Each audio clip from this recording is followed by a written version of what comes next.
Deep breath.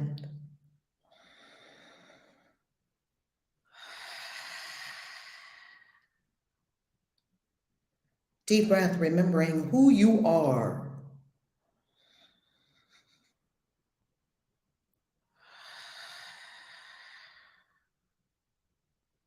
Deep breath, we're waking up the lungs.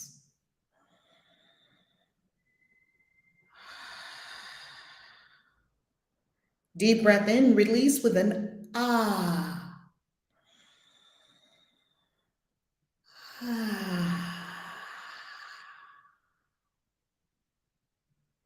Deep breath in, release with an ah.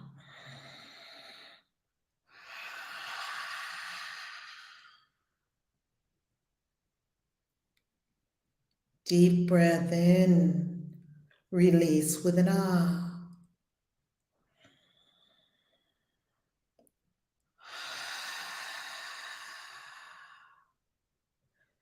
Now place your right hand over your heart and your left hand over your belly. Deep breath in, see which one moves the most.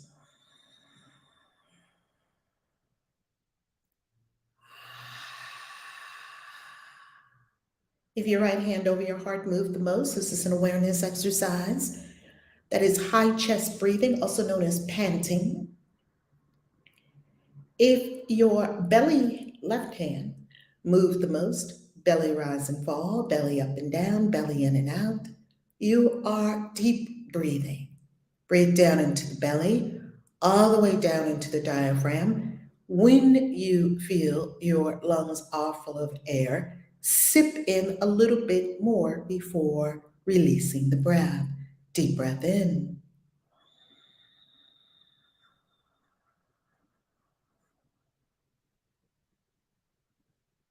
Release with an ah.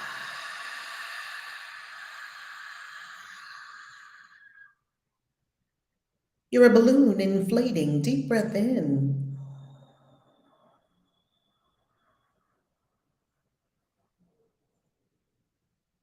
Release with an ah.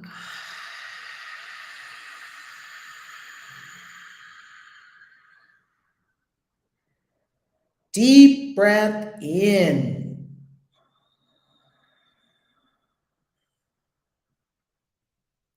Release with an ah.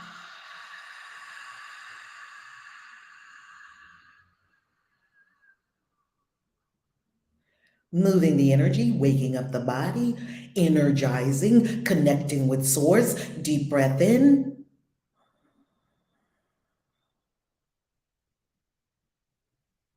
Release with an ah.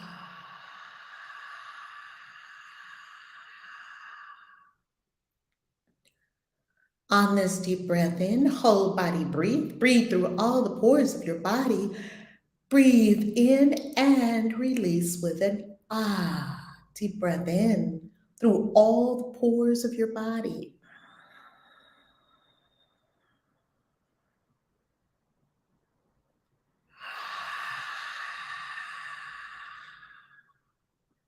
This is called whole body breathing. You may notice that as you breathe, sensations are happening in the body temple and the mind is clearing. Deep breath in, follow your breath. It's all it's required to clear your mind. Follow your breath.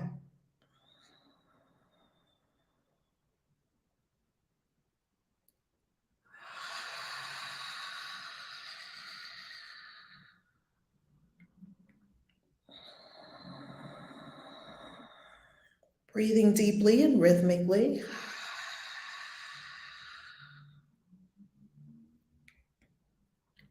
Deep breath.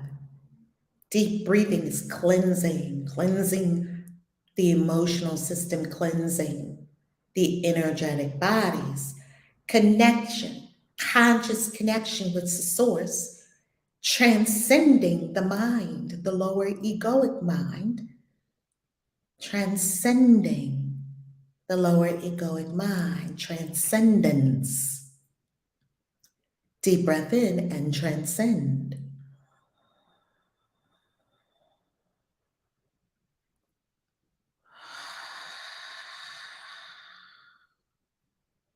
Our sacred sound today is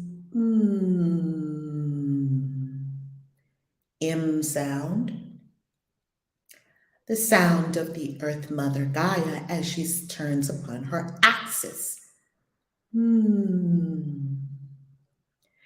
Your own tonality of your voice is the unique sound that heals your body through sound healing, vibration.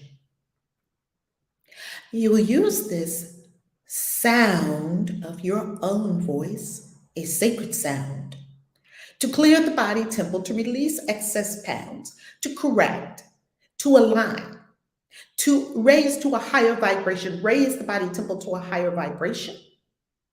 Hold in mind the picture you have in the vision of the perfection of the body temple.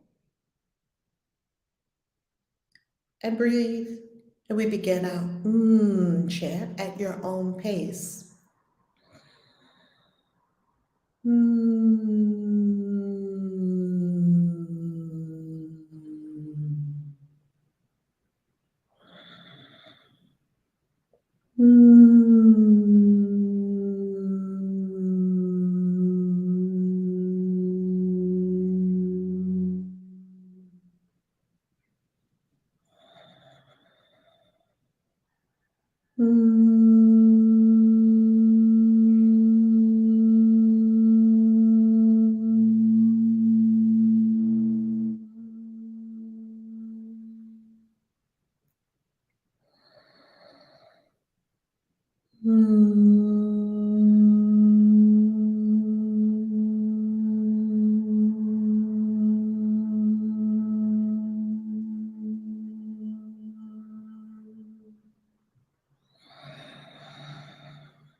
Hone your instrument, master your instrument. You will notice you have a singing bowl inside yourself. Continue.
Your cells are dancing, happy, aligning, correcting, allowing, creating, singing. Continue the sacred sound of You've been using it all your life. Every time something was delicious, you used it.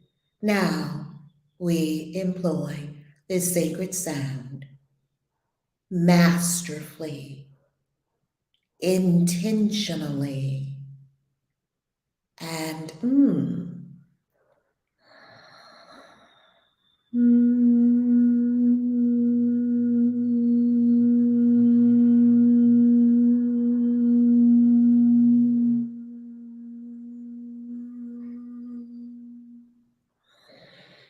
direct your out spaces in the body, your desire to release anything unlike love out of the body temple. Deep breath in and away what is not love. It's unreal, therefore it doesn't exist. Let it go. It's a construct.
And now, as you consciously connect with self, see self for who self really is: divinity, energy, luminosity,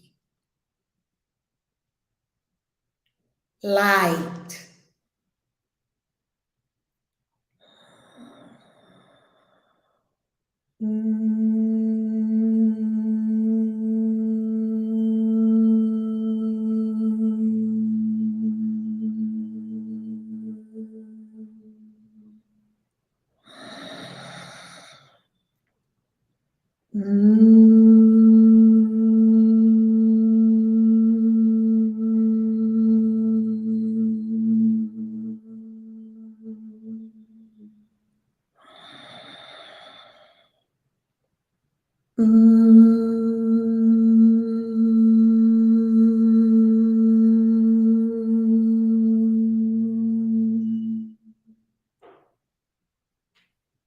And smile. You've tuned yourself up to the vibration of the universe. Tuning up the system. You can tune up your system before you go to bed at night. You can tune up during the day. And you can tune up early in the morning. Congratulations on engaging these energies at the witching hour or shortly thereafter. We pray you are waking during the witching hour, 3 a.m. to 6 a.m., the magical hours where all is at rest except divine mind, which is never asleep, never not present. easily access these energies between 3 a.m. and 6 a.m., wherever you are. Breathe. Know that you can use the breath to define your body. You actually do not have to go into the gym to build muscles. That may sound crazy. Yet, your mind is powerful enough to do everything to your body. This is not a signal to stop working out. We're saying build it in the mind first. All is mind. The universe is mental. Everything begins with a thought. Please don't work out without the vision of what your body looks like. Please don't engage crypto without the vision, the thoughts that go along with what it looks like. And the feeling nature, it is already done. Your manifestations in 2022 will be beyond anything you can currently fathom. Simply align. You don't even have to know about it before it shows up. Isn't that wonderful? Higher self knows. The true self knows. Now, we prepare ourselves to engage a powerful lesson. A powerful lesson. Lesson 35 that reminds us of our holiness. Deep breath as you open your eyes. Body happy. Cells dancing. Atoms in bliss. Subatomic particles radiating love, peace, happiness.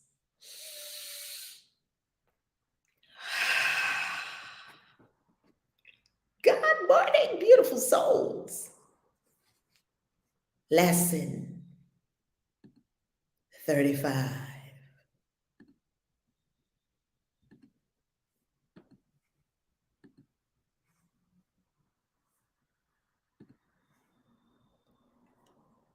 My mind is part of God's.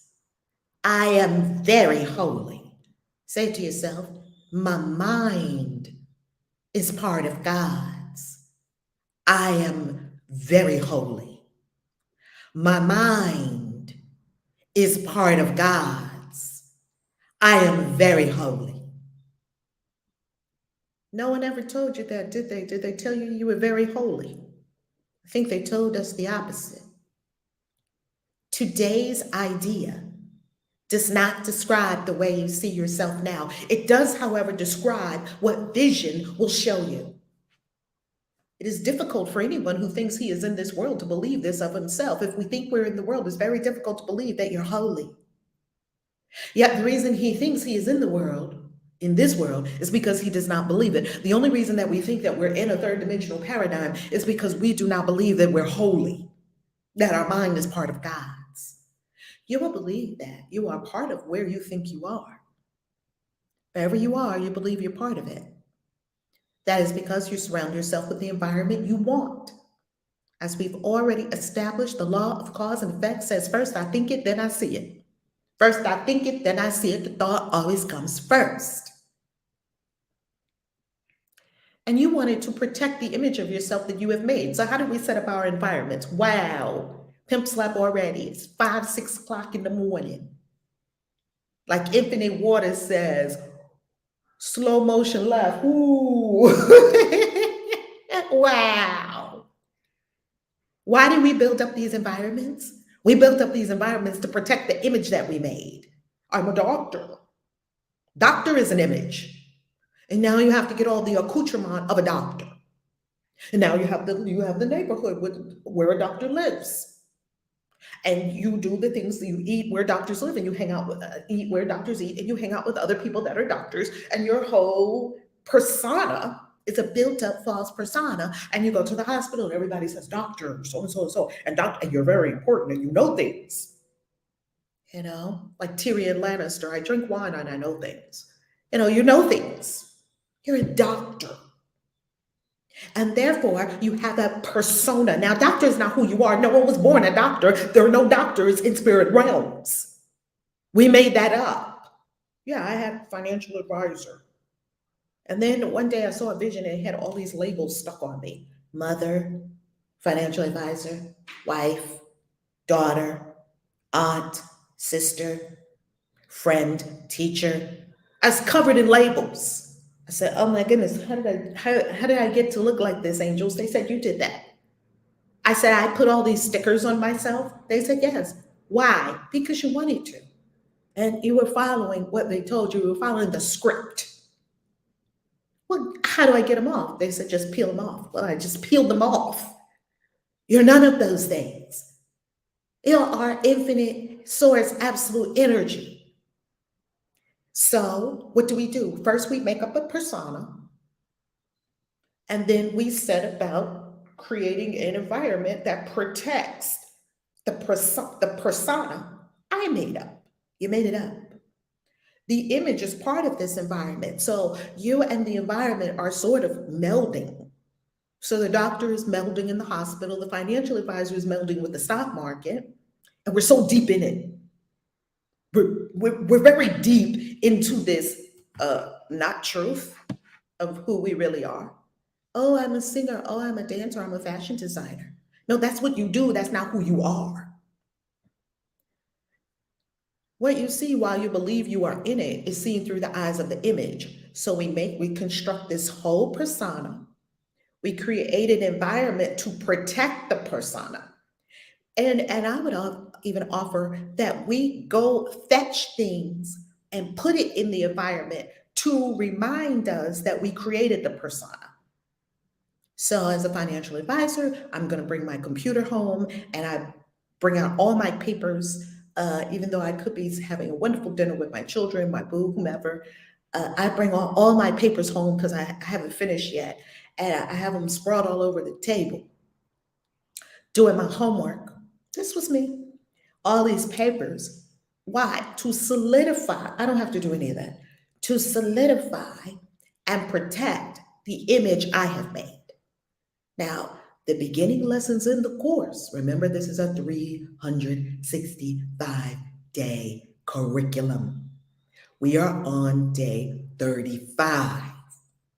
Woohoo!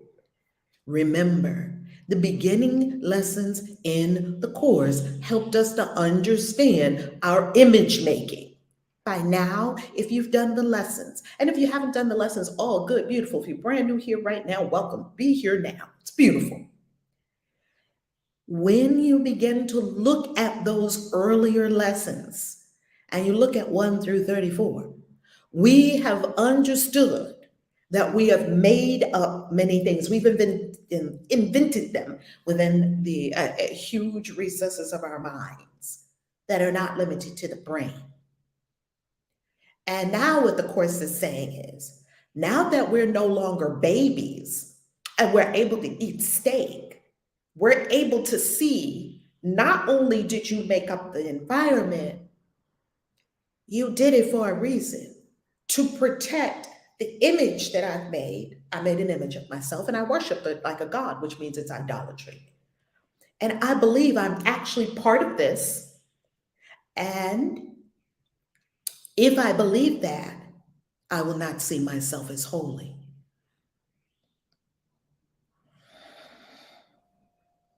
Because while I'm in it, it says that I'm seeing through the eyes of the image. So I'm in a total delusion.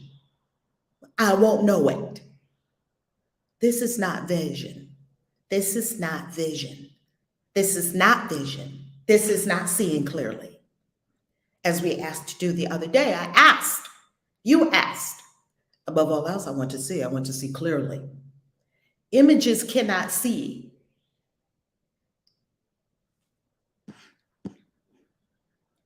The idea for today presents a very different view of yourself. I'm very holy. My mind is part of God. Say it to yourself. I'm very holy. I am very holy. My mind is part of God's. By establishing your source, it establishes your identity. And it describes you as you must really be in truth. We will use a somewhat different kind of application for today's idea because the emphasis for today is on the perceiver rather than what he or she or they perceives. So now, before, we have been looking at the outer world, the inner world. We've been looking at what do I see around me? And we've been looking at what do I see as thoughts, images dancing across my mind. We've been looking at our thoughts. Now we're going to give attention to the one who is doing. For each of the 3 5-minute practice periods today, you see we've graduated from 3 to 5 practice periods that were 1 minute. Your endurance is building up. Your ability to focus is honing. Your ability to be still for extended periods of time, your capacity to do that is growing. Today, we have 3 5-minute practice periods. The first one we will do together as we do every morning. Begin by repeating today's idea to yourself. My mind is part of God's. I am very holy. And then close your eyes and search your mind for the various kinds of descriptive terms in which you see yourself. Well, I'm a Christian, I'm Black, I'm a New Yorker, I'm a witch, I'm a teacher, I'm an author, I'm a former financial advisor, I'm a speaker, I'm a YouTuber, I'm an influencer. Oh my God, the list goes on. Include all the ego-based attributes which you ascribe to yourself, just like I just did, positive or negative, desirable or undesirable. I'm a doctor. Maybe that's desirable. I'm a financial advisor. I'm an attorney. Maybe that's desirable. It's still an ego attribution because it's not the identity. Grandiose or debased, I'm worthless. I'm homeless. I'm unloved and unlovable. I am worthy of abandonment. People leave me. People break my heart. Whatever it is, desirable or undesirable, because we probably have a mix, positive or negative, grandiose or debased. All of them are equally unreal because you do not look upon yourself through the eyes of holiness. Bam! It doesn't matter if you say, I'm a doctor, and that's very grandiose and wonderful, because in our society in the West, doctors are gods. They say something, even though it could be completely not true. And we do it, and we take their word as the final arbiter of truth, and it is not. So that's why we use doctor, because we highly esteem, that's like at the top of the apex ladder. Oh, you're a doctor. Wow. I mean, that's up there with astronaut. That's up there with brain surgeon. That's up there with heart surgeon. That's up there with scientist, astrophysicist. We like these people. Wow, that's amazing. You're an astrophysicist. Yeah, I'm an astrophysicist. You say it at a party, people just gape and gawk and are like, oh, I've never met an astrophysicist. Yeah, like on Seinfeld, when George was telling people he was a marine biologist. Yeah, I'm a marine biologist. What? That's amazing. And then they were walking on the beach one day and there was a beached whale. And his girlfriend, his date was like, oh my God, people don't panic. We have a marine biologist with us. And George didn't know what the fuck to do. All of it is equally untrue about who you are. Doesn't matter how wonderful or how debased. I'm homeless. Oh my God, they just broke my heart. My ex-lover. If you have an ex-lover, that means you are an ex-lover. Do you like being an ex-lover? I don't. We had healing partners. We had parties with people. And then we moved on. There's no exes of anything. They're still here. You're still here. All of them are equally unreal because you do not look upon yourself through the eyes of holiness. In the earlier part of the mind searching period, you will probably emphasize what you consider to be the more negative aspects of your perception of yourself, whatever your self perception is. Oh, I'm a procrastinator. Oh, I can't get this right. Oh, I've been working on a scripto for so long and it's just breaking my brain. Toward the latter part of the exercise period, however, more self inflating descriptive terms may well cross your mind. I'm a good person. I'm a philanthropist. I give to people. Yeah, I have a nonprofit. People who tell you they have a nonprofit within the first 5 minutes of meeting them, that's an interesting thing to say. Try to recognize that the direction of your fantasies about yourself does not matter. Okay, chorus. The chorus says it doesn't matter which direction your fantasies are going in, whether they're going to grandiose or debased. It doesn't matter. It's all a fantasy. With that, even if you have the best, most self-inflated, most wonderful view of yourself. I'm a doctor. I'm successful. I help people. I'm a good person. That's a fantasy, just as I'm heartbroken. Oh my God, I get abandoned all the time. People leave me. I'm just worthless. I'm unlovable. That's a fantasy as well. Illusions have no direction of reality. They are merely not true. That's what I always ask myself. Is this true? When I'm thinking something, is that true? I've asked that question more than any other question because my mind makes up fantasies and then drags me along with the fantasy. Is that true? No, it's not true. A suitable, unselected list. Remember, the random nature of these exercises are completely important. Unselected list. Don't curate a list in advance of, I'm going to apply it to this relationship because this relationship is getting on my nerves. I'm going to apply this to my family because my family is out of control because they don't like that I'm a witch and I'm magical and they're all Christian. No. Don't. Unselected list for applying the idea for today might be as follows. I see myself as imposed on. How do you see yourself? Look at yourself. Don't look at your thoughts. Look at how you perceive you. I see myself as depressed. I see myself as failing.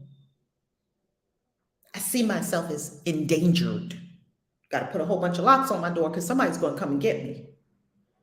Cancel. I see myself as helpless. I can't do it.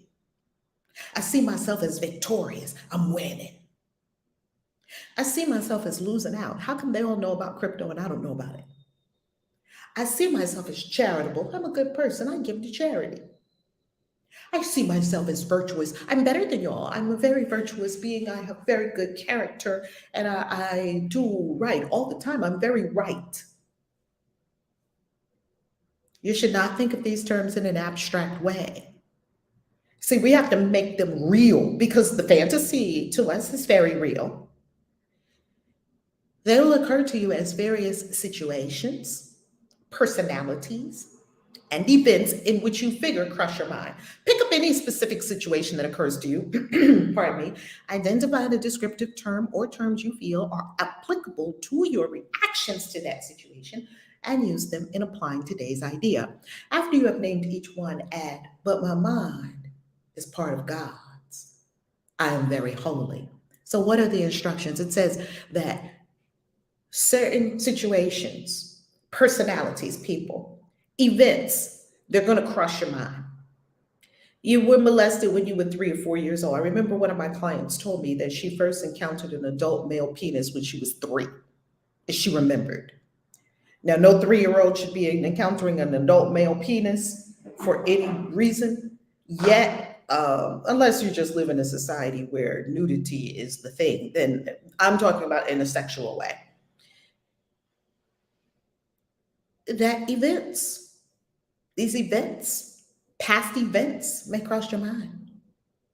And what did you tell yourself about yourself in the event or because of the event? I'm helpless. I got attacked and I can just be attacked at any time. I'm endangered. Identify the descriptive term or terms you feel are applicable to your reactions to that situation and use them to apply today's idea.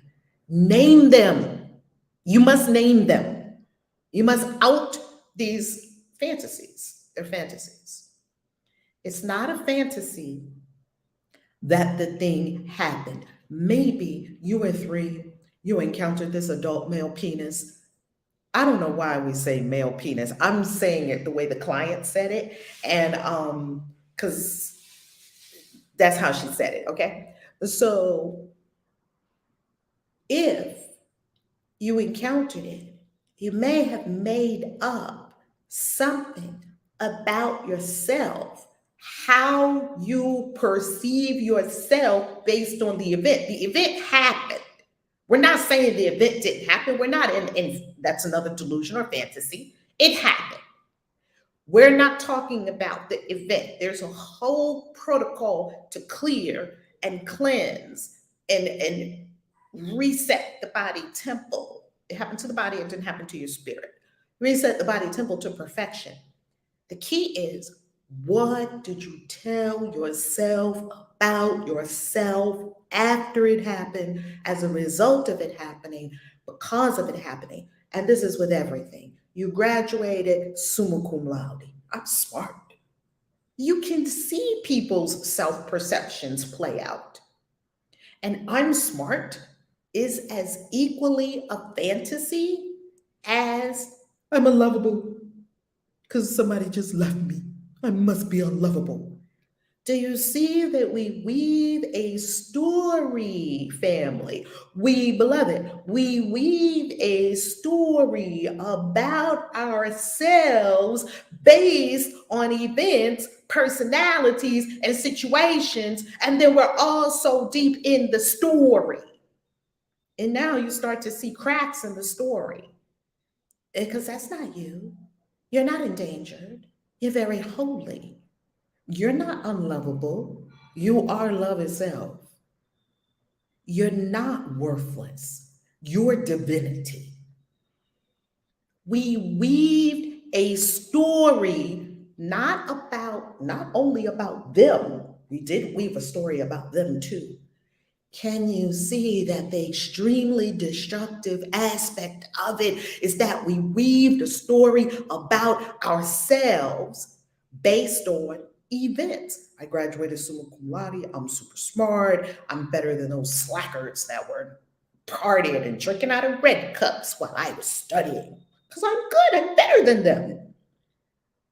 That's a story based on an event that we would call desirable. You graduated summa cum laude, or I'm just saying this because my daughter graduated summa cum laude and a few years ago, and she's on the dean's list, and she's super smart, and she's always been super smart, and she's always been straight A's, and she's always been on it. And we just kind of stand behind her, me and her father.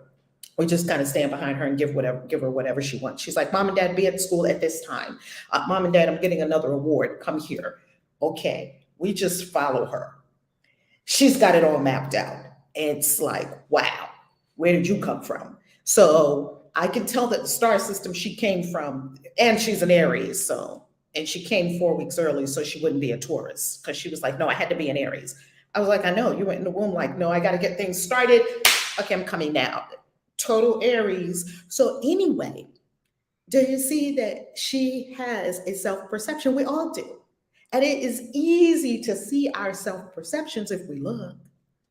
And my self-perception is I'm an author and I'm a good writer and I help people and I'm serving people. And oh my God, I had my heart broken so many times. Maybe I am unlovable. And I'm a mother and I take care of all my kids and my grandkids and all that. They're all fantasies. Throw them out. They're all fantasies. And you might say, oh my God, how am I going to love people without my fantasies? Well, when you leave your fantasies, who would I be without all my fantasies? Well, when you let go of all your fantasies, all that remains is truth and love. Do not stray. Oh, let me start at the beginning. During the longer exercise periods, we're doing 5 minutes. We always do our first one together. And then you have more to do throughout the day. We do it together as souls. We love it. There will probably be intervals in which nothing specific occurs to you. Maybe you're sitting there and nothing occurs to you about your self perception that you carefully crafted as an alternate ego because you did alternate, your alter ego because we didn't want to be holy. It was too it was too scary.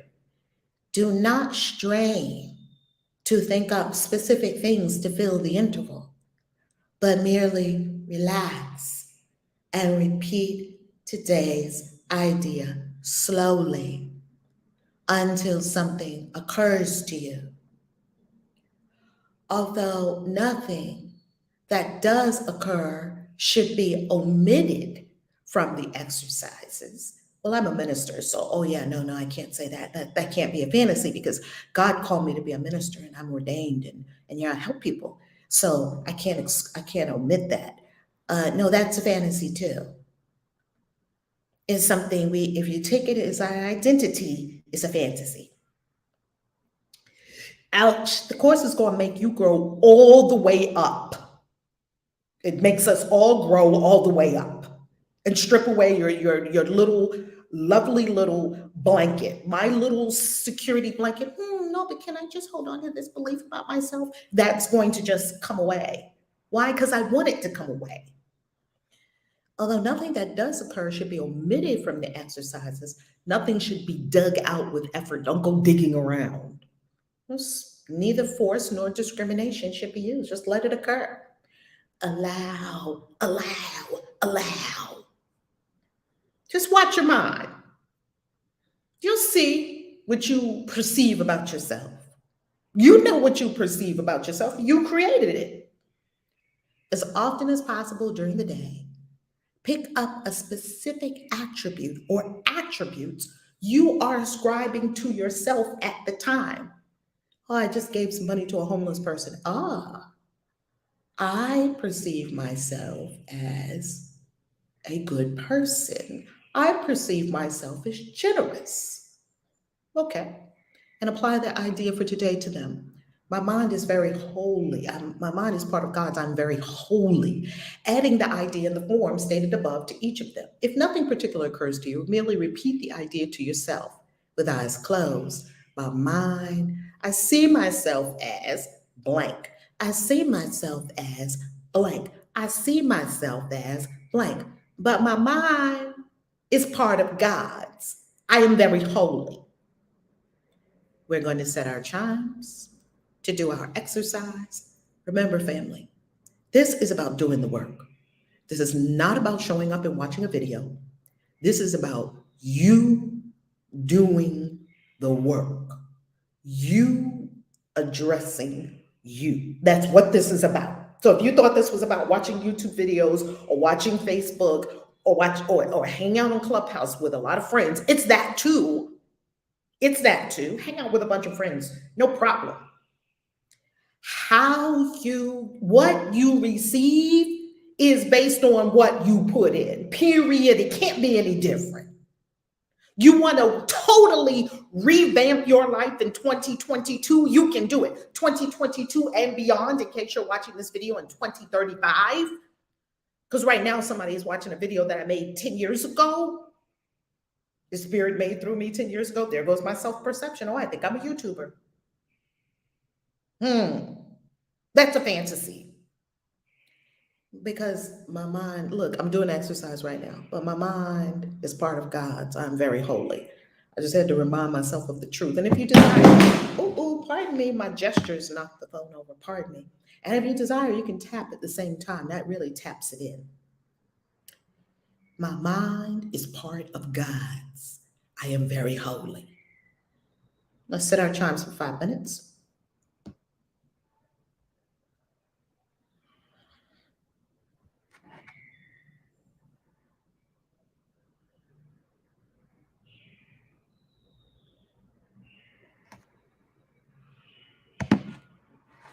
And begin. We'll do it silently. I'm doing mine silently. Begin.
And our chimes signal our first 5-minute exercise of the day is complete.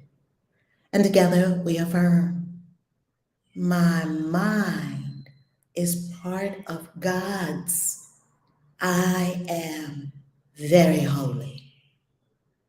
The floor is open.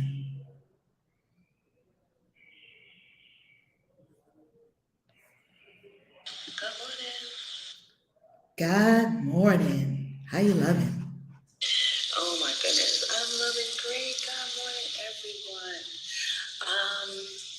This lesson right here. Okay, so I was cracking up when we were reading this lesson with all the fantasies that we have created for ourselves. And I want to say this. This lesson helped me dismantle so much. And I didn't even know. When I realized it did was when how do I say this? Okay, so when I wrote the book Workplace Voodoo, it was totally a mystical, magical experience. And every time I read it, I find something else. So in the introduction of that book, the first sentence says, the stress occurs because the story is not true. What story? The story you made up about yourself. And so this whole book talks about the story that we made up about ourselves, our identity, who we are. I'm a lawyer, I'm a doctor, I'm a Indian chief, I'm an astronaut. We make up, it's like we're playing on this earth plane. We make things up and we're dead ass about it. Like when I was in the university, you couldn't tell me I wasn't a doctor. Come on now. I was playing the role. And the role was not true. And as a result, I was experiencing what we call stress. And I thought it was a negative thing. However, through my research and everything I've done, I realized that this kind of stress is positive because it is telling you something. It's telling you made up a story. And this story is about to kill you. Because playing this role as this university doctor was about to kill me. The stress was about to take me out. And here I am writing about stress and coping. Here I am. I wrote one of the only texts on stress and coping for professional Black women. And here I am stressed out because I'm believing a story that I made up about myself. So when I got to the course and I got to this lesson, I was like, wait a minute. I'm holy, me. I'm holy. Family, the sooner you grasp this lesson, the sooner your life will just open up because I could not wrap my mind around my holiness. I could not. I saw myself so separate from God, from anything that was good and holy. I couldn't make that connection. And I like that word connection because when I packed up everything and I went off on my divine journey, most of you know, I ended up in the Bahamas, living there for a couple of months or whatever it was, 6 months. I'm on the beach crying, carrying on. So one day I call Rev and I tell her I'm crying and I don't know what I'm doing in my life and what am I doing. And she says, well, beloved, do you want to do something else? And I was like, yes. What can I do? She's like, make some videos. I'm like, why is that the solution to everything? Make some videos. Yes. Let everyone know what you're doing. And so I started a YouTube channel where it was just about just to get that energy out of me. And it was called The Health Connection because I realized even in my professional life, we know a lot of stuff, but if you don't connect it if you're not connected to your holiness, the source of all holiness, my source, I got to find out is God. Therefore, my identity is God. And when I came into that revelation, I looked at my name. My first name means God. My second name means God. When you Google Denise, it says to be in service to Bacchus. And so I'm like, boy, I really have to remind myself that I am God. And so this lesson here changed my life. And I pray that it'll change yours too. And I'm complete. Thank you for that, Queen Hadassah. This is what Soul Whisperer says, Althea. She says, I get that, Queen Hadassah, because I was in a PhD program that really stripped me. I was identified with that because education was a key to approval from my mother. I get it. That's profound. That is profound.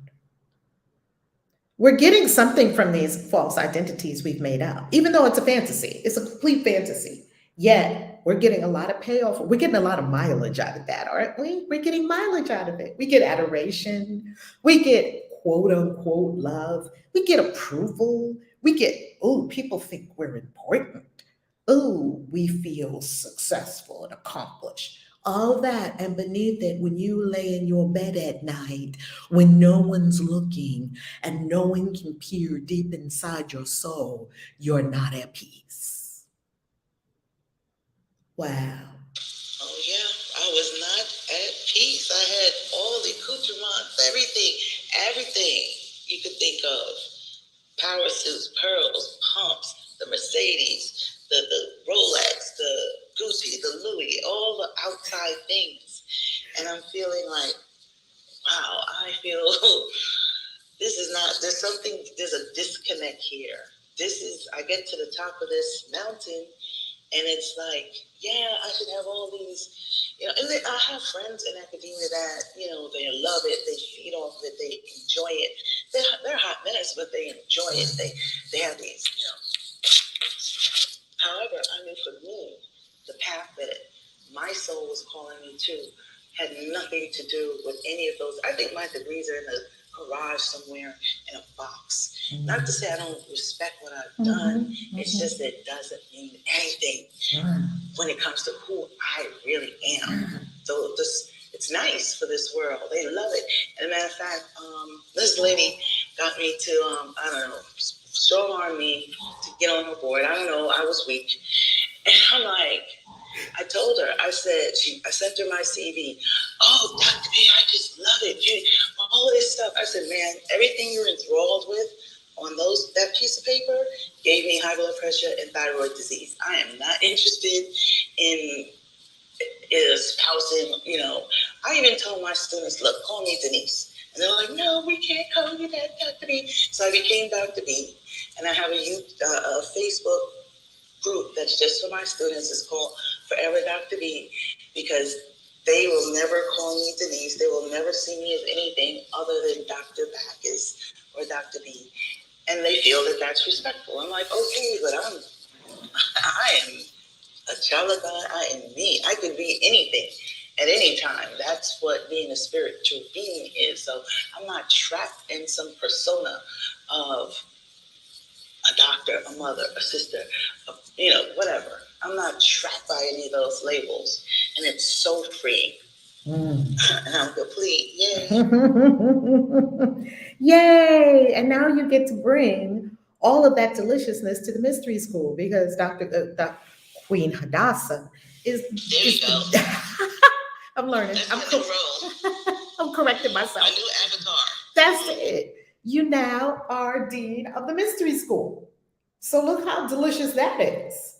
Isn't that funny? It's amazing.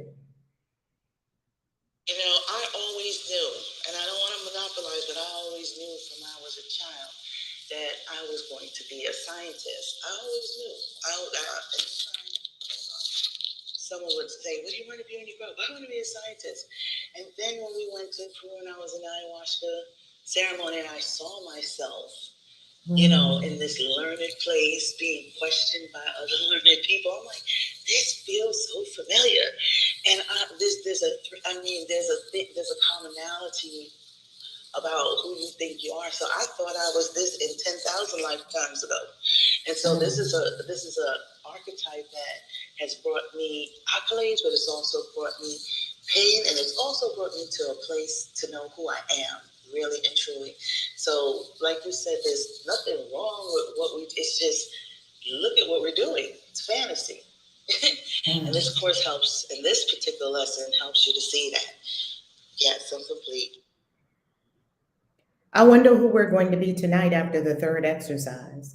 When we fall asleep in bed, we're going to learn all the self perceptions we've generated. Yes. Latoy, you must have heard me in my mind saying, "Where's Latoy? I didn't see Latoy in class last night." Okay, Latoy! Hi, love it. Good morning. Good morning. I don't know. Yesterday was not a good day for me. I had a lot of attack thoughts from my mother coming to me, and I realized it was my attack thoughts. I have to find peace in the situation. I have to find peace. There's peace in the situation somewhere, and it did not happen. I felt shattered. I was crying. I don't know. My brain short-circuited. And then we're doing this course, today's course lesson. And the thoughts or the things she was saying is what I was believing about myself and how I saw myself. And this lesson helped me because I am very holy. My mind is part of God's. And these thoughts or these beliefs or how I see myself, it's all an illusion. The attack thoughts, good or bad, are an illusion. This belief that I have about who I am as an individual is an illusion. And, I just couldn't do class yesterday. Like I said, my mood was off, my perception of self was off, I was apathetic, I couldn't handle anything else, and it was just all a build-up. And I'm gonna repeat this lesson to myself today, and hopefully recenter myself because I still feel off. I'm complete. Is breath helpful when you have those experiences, Latoya? Because sometimes I have an experience and I can't get myself back. And breath, that PBG, that pause, breathe, go within, that breath, that sacred breath brings me back.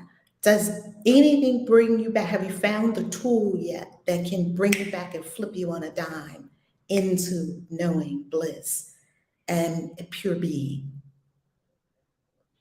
I didn't get back into bliss and pure being, but I got calm, and I did Ho'oponopono. I did Shrimp-a-zee. I went everywhere. I drank chamomile tea. I did lavender on my temples because I knew I was going chaotic and breaking in different ways. So that helped calm me. I haven't gone back to my bliss yet, but I'm trying to get there. What was showing itself? Because we know that when these things come up, something's coming up and out of the system. What was showing itself? If you don't mind sharing, if it's private now, absolutely, it's completely up to you. It's not particularly private. I had a history of having 8 months of chemo. I had cancer, and I felt that it definitely changed my personality. Everything became tighter, more irritable. I couldn't settle myself. Things became faster and faster, being overwhelming to my mind. Noise, conversations. It was just too much. And yesterday, my mom was like, when you have to get over it, you have to decide to take responsibility. You can't let things overwhelm you. You can't stay, she didn't say in victim mode, but my mind was going, oh, I'm still in victim mode. And why can't I get out of this? Why is everything still overwhelming? It's been years since I've had the chemo, but my energy is low. But is that because you're still in victim mode and it felt like what she was telling me, like, get over it, be stronger, take responsibility, was things I'm telling myself, and I guess I felt like I'm failing myself in doing those things. So from hearing it from the outside and the inside myself, I guess it just made me cry, made me lose it. Mm-hmm. Was it that the truth was exorcising demons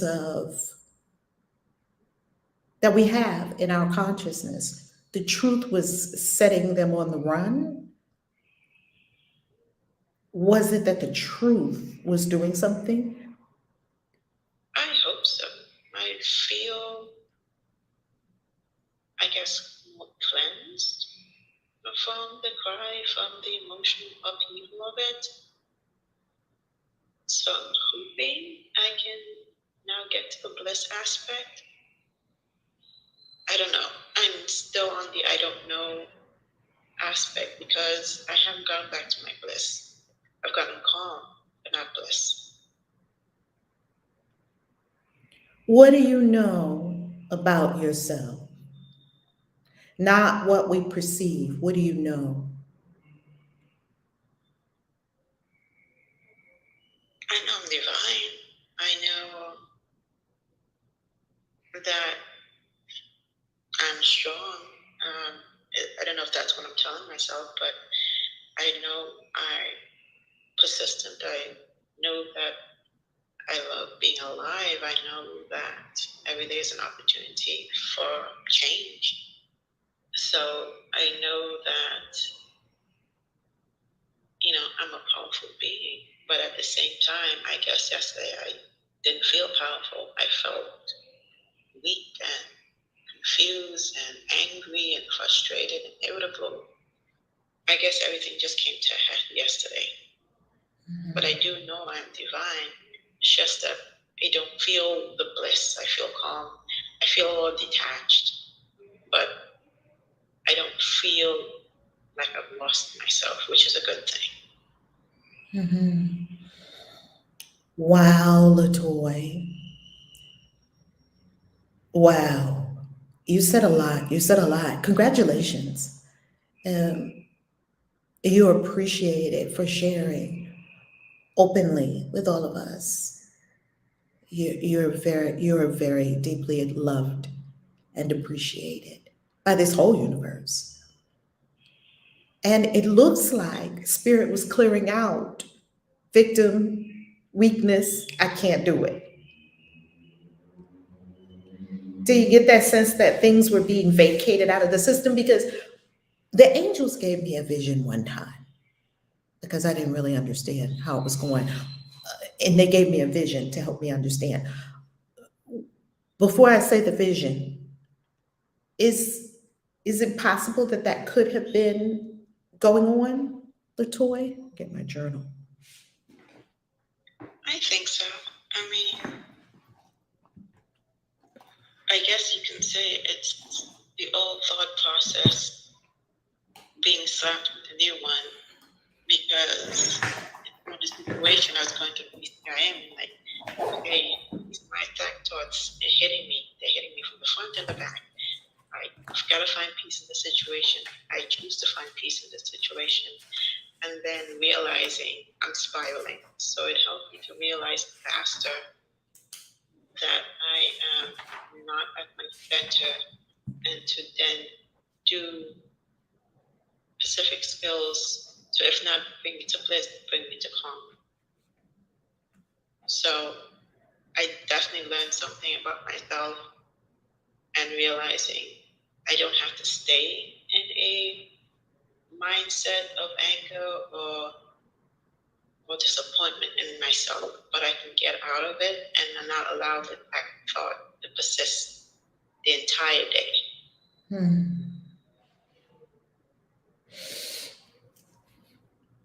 Understood.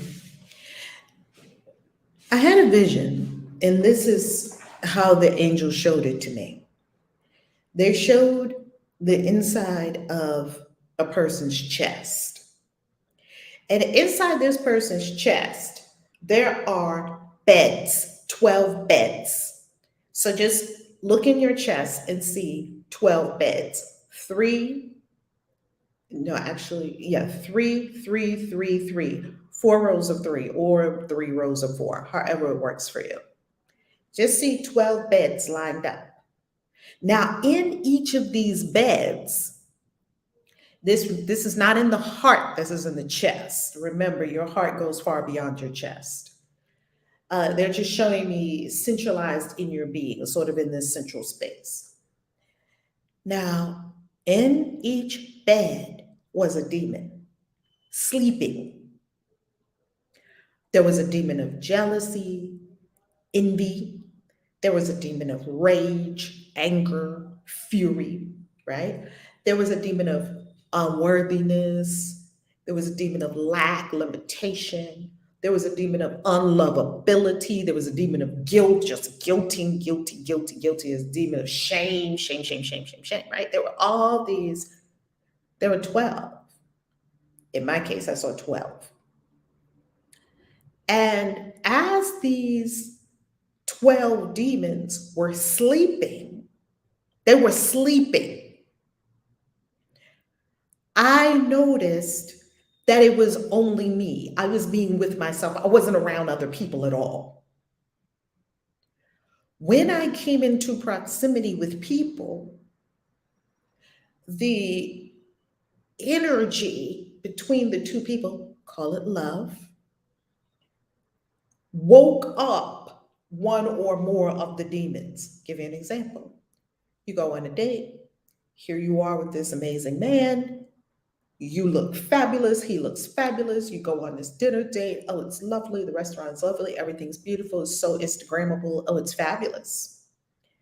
And then a woman walks in and she just had the whole BBL booty thing and booty lift, booby lift, all of it. She got the lashes. She got the whole 9 yards. She is looking bomb.com. And she walks by and the dude looks a little too long, like it's okay to glance. He like looking, like following looking. What happens? One of the demons just woke up. The demon of jealousy. Oh, what? Oh, and you might not say anything because you're on a date. You want to keep it copacetic. So you might just be like, You get a little quiet. What's wrong? Nothing. But there's now a thickness in the air on the date that wasn't there before the booty walked by. But we got demons and we don't know it. The demons don't act up when you're with yourself. I don't ever say by yourself because you're never by yourself. When you're with yourself, the demons are sleeping, causing us to draw an inaccurate conclusion that you're the problem. Because I was just fine before you came. I was peaceful. You weren't fine. Your demons were sleeping. That's how the system works. They don't wake up until other people come around. When you're with yourself, there's nobody to fight with. There's only you, and you're never going to make yourself wrong. You're always right. So if I have a demon of victim, I don't know it. I do. I saw it this morning in the exercise. Oh, I see myself as a victim. I was doing the exercise.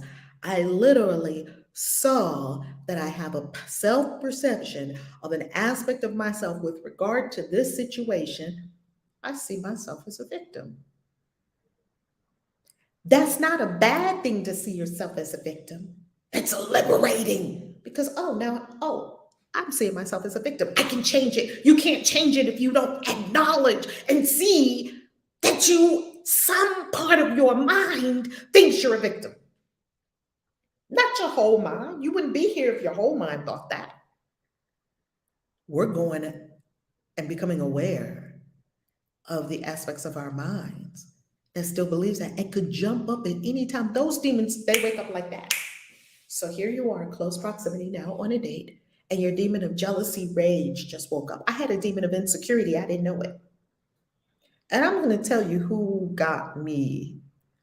If you had told me I was an insecure person, I would have been like, I'm a lot of things, insecure ain't one. I got 99 problems, and a bitch ain't one. That would not, no, you would not have been able to tell me that because that demon was asleep. And here I go, have this good friend. Harmony knows him. A lot of the community knows him. Wiz, I have this good friend. And here came all this insecurity. Oh, damn. I am freaking insecure and I'm freaking jealous of my friends and the people that are close to me. You can't be friends with him because I'm friends with him. Oh, damn. I am insecure AF. I never saw it before that. Before that relationship, never saw it. And we laugh about it like, what the fuck? People don't belong to people. But let you have a close friend. Mine, you get all very, my precious, mine, my precious. Looking like Smeagol. Precious, mine. Um, People don't belong to you. You don't belong to anyone. That's all made up. So I said that example to say that the angel showed me this so I could get a clear visual of what was really going on. That when these things wake up, oh, victim, weakness, the demon of weakness and victim woke up. It is the same. The angels gave me a visual of exactly what the Course said this morning. It's in my self perception. And now I get to see it. Before I didn't see it, I said above all else, I want to see. So you've been doing the exercises beautifully, Latoya. You've been here. And now here comes the seeing. Because when we ask, I want to see, wow, now I'm seeing that I think I'm weak. I'm seeing that I think I'm a victim. I'm seeing that I think I had cancer. I'm seeing that I think I'm a cancer survivor. These are all aspects of my self perception. And this self perception is not the same as the experience. Okay, you have the experience. You could say any number of things about having an experience of cancer, couldn't you? You could say it made me stronger. You could say, oh, it killed that person. You could say this, you could say that. There are infinite number of things you could say about one experience, the experience of cancer. The question is, what do I hold in mind about it, about myself? What do I hold in mind about myself with regard to that thing? Thank you, Spirit. What do I hold in my mind about myself with regard to that thing? That's what's being revealed today. Wow. Get ready, because that's very scathing. Would you say, Latoy, is this resonating? What are you hearing? Yes, it is. I guess I am placing myself not only in the experience, but allowing myself to be a result of the experience, not more than a result of an experience.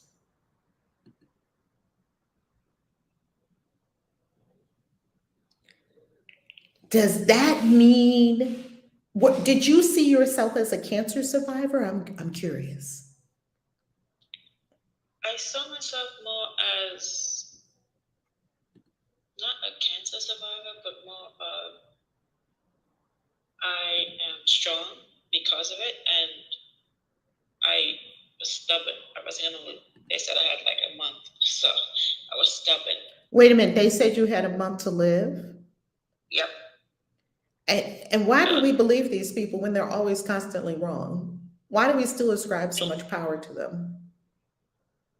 I don't know, but I didn't. I said, "Oh, is that what that is? Okay, well, I'm not gonna let this take me." Hello. I chose not to. Yeah, I was like, okay, I'll just go through the chemo. It's what it is, and I'm not gonna die from this. So I don't see myself as necessarily a cancer survivor, but I'm a person who perseveres, who insists on lying. So at the same time, I guess, even though those are positive thoughts about myself, they still cast a shadow, right? Because I'm a divine being that experienced cancer, but it's no longer controlled by the experience of it. Complete. Yes. That is beautiful because it is an awareness of the truth that we move through experiences in life, don't we? We move through, okay, my mom passed. Okay, we move through, okay, bankruptcy. Okay, we move through, okay, divorce. Okay, we move through, okay, a custody battle. When we move through these experiences of life, which is what you're supposed to do because you're your soul, that's what you came here to do. You came here for your curriculum, you came here to ascend, to evolve. And how? Experiential. It has to be experiential. You have to be in the thing, taking on the thing, engaging the thing. And as you engage your curriculum, you're going to move through all these quote unquote tragic experiences. Quote unquote tragic. Are they really tragic when they make us stronger, better, faster, wiser? Are they really tragic is something tragic when I run out of all my strength and I have to go to the divine self? That's what happens. You realize that all your coping mechanisms, all the things that you would have done to solve your issue are not working. And you must draw on that deep reservoir that was there all the time. It's like, whoa, I have a reservoir of power, life, wisdom in me that source. Let me go to this well, not first to a pill or first to a doctor or first to this or first to that or whatever the case may be. And Latoya, you are a great healer. You are a Chinese medicine, is it herbalist, doctor? Doctor of Oriental Medicine. A doctor of Oriental medicine. Wow. With a divine destiny on this planet to help us overcome it. And we wouldn't believe you if you never had it. Like, we don't really believe people that ain't been through shit. But you had it, we're like, oh my goodness, and you lived, and they told you you had a month to live. Like, that's inspiring. We just go toward that. We just eat that up. Because we see the divinity, that's what we're beholding. We're beholding our own divinity. Like, no, this is, you have a month to live. No, I don't. And who was right? You were. Yep. I had to be right. I guess I know, as I'm talking to you, I'm getting my bliss back, I guess. I'm feeling like you're throwing me truth bombs. Like, you chose, you decided. So even though these things happened yesterday, the experience made me stronger. And I chose to allow it to make me stronger. I chose to not succumb to other people to make others. Therefore, this top thoughts that I have that the chemo changed my personality, or it weakened me somehow, that's just an illusion. Because if the illusion of you only have a month to live, you've surpassed that, then the illusion of chemo changing personality, or it made you somehow weak and susceptible to outside stimuli, is also an illusion. So, yeah, thank you. Waking up to my power. Thank you. Ashe, ashe. And we remember that we always attack ourselves first. And I love that you said earlier in your share that I realized I was having an attack thought about myself. And what I also love about this is, what do we make up about ourselves based on experiences? Now, I'm curious. I have one more question about this, another question about this, if it's okay, Latoy. Did they say to you that chemo does this? It changes your personality. It could change your personality. It could compromise your immune system. Did they tell you all these things in advance that chemo could do? Of course, they give you a nice little booklet of what to expect, and the doctor even said this is the strongest form of the chemo we have because we want you to survive this. So you're like, okay, so not only does it do what normal chemo does, it's even more. So yeah, they give you a nice nice little booklet, nice little this is what does to your body. Just don't be surprised you lose your hair. Your immune system is weaker. It'll change your personality.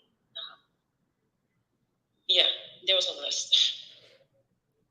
Understood. So when someone in authority gives you a book, family, this is for all of us, and says this is what to expect, an expectation is a critical aspect of reality creation. They are literally giving you, this is what you are about to manifest. It's all here in this book. This is what you're about to live right now. Unless something in yourself, in your mind, stays in the truth. Now, I can move through chemo, I can move through any experience, divorce, death of people I love, all of these things, health experiences, money experiences, all the experiences we have on planet Earth. I can move through all those experiences. And still, I dwell in the secret place of the Most High, safe under the shadow of the Almighty. My mind is part of God's. I'm very holy. So what are these things doing for us? They are showing us the light. They're showing us the way. They're showing us how to be superhuman. They're showing us how to evolve and transcend the third dimension. They're showing us how to live when someone said, you're about to die. No. And instinctively you knew the truth. They're showing us to the truth. They're not making us worse. That it's helping us. All things are lessons God would have me learn. All things are for my benefit. Even the Bible says, all things work together for the good of those who love God and are called according to his purpose. All things, it says all things work together for the good. All things work together for my good. Okay, I don't know how this is for my good because I can't see that part yet. Oh, I do know something. This is for my good. And your soul knew it. That's how the doctor of Oriental medicine is sitting in this clubhouse room right now with us. When humans said, oh, no, you're not going to make it. How dare you? How dare you think you know better than source? How dare you? You can give me your expert opinion to pass a sentence on someone's life, and people, I'm sure people have gone out because they've just chosen to go out, because you can choose, just like LaToya chose. She was like, nope, I'm not doing that. You can choose. How many people probably went with it and just went down into a death spiral? And they've already said that people who have cancer, who turn on the comedy shows and laugh all day, their chemo works better. Or people who go walking in nature all day, like hours now, or they're chanting hours and hours. They're doing something hours and hours and hours that they have in their spirit and soul to do. They fare well better, much better than people who are just who go down to the lowest vibrations. Congratulations, LaToya. This is huge. I'm so glad you had that breakdown yesterday, because the breakdown was a breakthrough. Mm-hmm. Yes, it was. Yes, it was. And this lesson, this conversation was an awakening. So thank you. Lisa Ray says, I was molested as a child, been working on myself, been cover up the pain by doing for others. Lisa, thank you for that acknowledgement. Family, none of the experiences that we moved through became an identity. None of them. You see, you might have had the experience of cancer. You're not a cancer survivor. My mind is part of God's. I'm very holy. You may have been molested when you were a young child. You're not a victim. My mind is part of God's. I'm very holy. You see, you may have had a couple of husbands like I did, and painful divorces. I'm not an ex-wife. My mind is very holy. My mind is part of God's. I'm very holy. You see, you may have been abused growing up by parents that were just having their own experience, didn't know what to do with it. They took it out on you. I'm not a victim. My mind is part of God's. I'm very holy. It's not an identity. It's an experience we move through. Many experiences we move through. Some of them quite hellacious. Some of them we didn't think we were going to survive. Some of them we were like, well, this is it. This is where it all ends. Well, it was a good life. I've said that to myself so many times, and lo and behold, I survived. How? I didn't even think I was going to survive. And yet here we are, stronger, better, able to talk about it and serve other people. Wow. Latoya, I can hardly wait to see all the incredible people you will help with cancer as a doctor of Oriental medicine. And I know who to come to if there anything ever happened. Anything ever happened. I know exactly who to go to. Because you're going to give me something out of nature. You're going to give me something from source. And it's going to work. Yep. I mean, I'd say this. When I was going through the chemo, I did 2 sessions of deep meditation where I went into a cave and it was a dark cave and into the water, and I sank myself into that water with complete blackness, and I went deep, deep. So deep, my mom was like, I tried to wake you up and you would wake up. But I went deep, and I knew that was a place of healing. That was the womb. So that's one thing that I think helped me strengthen myself through the chemo was doing a deep meditation, because I lost myself in it. And I lost myself in the dark womb, the water of the universe. So Latoya, you know what to do. You're probably one of the most powerful healers that ever walked the earth, because no one's going to be doing that in chemo. I bet you 99% of the people that were in chemo were not doing that. No, even I was surprised, but I just instinctively knew that I had to go to source. And I guess for me, source was water, source was darkness, source was a cave, source was the womb. So yeah, I was surprised that I did it, and I did it twice, and I went twice. So yeah, I mean, you can definitely heal yourself, and nobody can tell you when your expiration date is. That's for sure. I'm complete. Profound. Because here you return to the primordial waters, the amniotic water, the amniotic fluid, almost identical to ocean waters. In Genesis, it said that there was a void, there was an expanse, and then there were waters moving to and fro the surface of the earth. We know the primordial place we come from. You went into the womb of the universe. OMG. Wow. That's why you're still here. Because you went to source, and it sounds like you were reborn. You went back to the womb and said, well, let's start all over again. And then boom, came out. I mean, this is incredible. I'm blown away.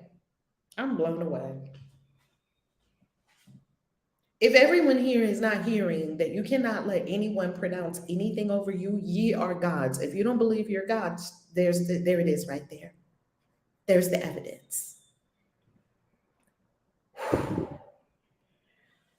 Next up, good morning.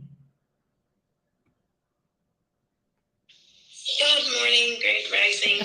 Hey, Kristen, you were in class last night for Ascension. That was your first class. How was it? We didn't overwhelm you with too much crypto stuff, did we?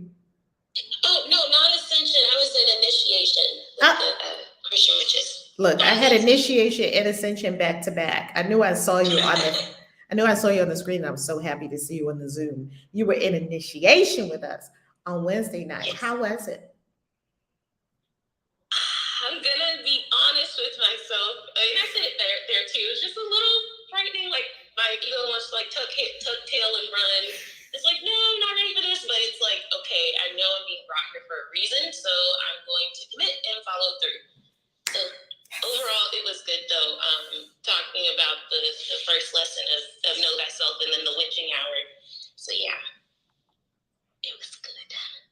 I'm so happy that you decided, no, I'm going to commit because that voice of run, it's there, and we Yeah. say, let me lean in. Right. And that's actually what I was going to share about today. It's an experience I had yesterday. It's like the course. I'm journaling it down to organize my thoughts because it's like all happening so fast. But basically, like with the lesson today, it's talking about all the perceptions that we put on ourselves. And the facades and the labels, it's all an illusion. And it reminded me of the Matrix Resurrections, and where Neo, when he was like the programmer, and everyone was like, "You're doing so great, this is awesome." And one of his colleagues was trying to like basically gaslight him of like, "No, hey, like don't worry about this. We need you back at the office. Like don't worry about this." And it just reminded me of the ego, and it's like he still knew that there was something more. And I think someone said this other day that we're talking about the movie Don't Look Up, but basically now it's like don't look within, and so that's what the movie was about. And what it reminded me of, the reason I'm bringing that up, to me the course is like the red pill. The course, and I looked up, I'm like, what's the definition of red pill? And it says someone to have their perspective dramatically transformed, especially by introducing them to a new and typically disturbing understanding of the true nature of a particular situation. Ooh. So tying that into my experience yesterday, it's like the course will bring up all of this disturbing stuff and the true nature of what's really going on. I wanted to fall into victim mode on yesterday. Actually took me away from the course. It was like a appeal hearing or whatever I had with my husband over the phone. And I'm like, they just threw my whole morning off. And I'm just like spiraling into all these feelings of just like crying. The person was, the judge or whatever, just really rude and like talking over. It wasn't a great situation. But then I really had to come back to myself, and I was just like crying and crying and crying. I'm like, why am I feeling like this? And that to me was even a breakthrough, the fact that I asked that question of, okay, what's the real root of why I'm crying? Because going back to the red pill, the disturbing true nature of it is my mind created this whole situation. Like this whole situation I created in my mind. And so right now, I guess I'm just at this place of my conclusion at the moment is, problems can't be solved at the same level they were created. So me trying to control everything, me trying to fight with what spirit is leading me to do is what caused the situation. So therefore, I'm going to continue with the course. I'm going to continue initiation. It feels very uncomfortable, the red pill, throwing up in all of the just bringing to light what the true nature of things is I created this. And now it's like, I feel a source of like, okay, you don't like it, so what are you going to do about it? Are you going to submit? Or are you going to keep doing the same thing? Are you going to go back to the blue pill? I'm like, I know this is really uncomfortable, but I'm going to keep going. So that's my share, and I'm complete. Do you notice that when Neo was in the Matrix, in the first one, by the way, the Christian Witches Convention, we have a theme each time we have the convention. And the first one was American Horror Story. And so on Saturday night, when we have our party, you get to dress up as your favorite character from American Horror Story, right? And this time, our theme is the Matrix, not Revelations, not Resurrections, not revolutions, resurrections, Matrix Reloaded, the original Matrix, the original. So get all your matrix gear, I was looking for the perfect black sunglasses the other day. I'm getting the boots, I'm getting the whole gear, the hair, everything. Well, and we're taking some fly ass pictures. So get your matrix gear ready for your favorite character in the matrix, or characters, whatever, or put yourself in the matrix and make your own character. And this is not to say you can't come as a character from any of the other matrices. I'm going back to the core original first matrix. That was the game changer. All the rest of them were reverberations. The game changer was Morpheus telling Neo, you could take the red pill, you could take the blue pill, go back where you came from, go to sleep, none of this ever happened. Or you could take the red pill and see how far down this rabbit hole goes. So, matrix. When you were in the matrix, remember in the first matrix, Cypher wanted out. He didn't want to be awake. Everybody doesn't want to be awake. So he betrayed them, and Cypher said to the agent, Mr. Smith, right? Mr. Smith, he told Mr. Smith, I'm eating a steak right now, and I know this steak is not real. Yeah, that's what I'm going to do. I'm just going to go back to sleep. Put me back in a pod. I don't want to be somebody famous. I don't want to be rich. I want to have a lot of money.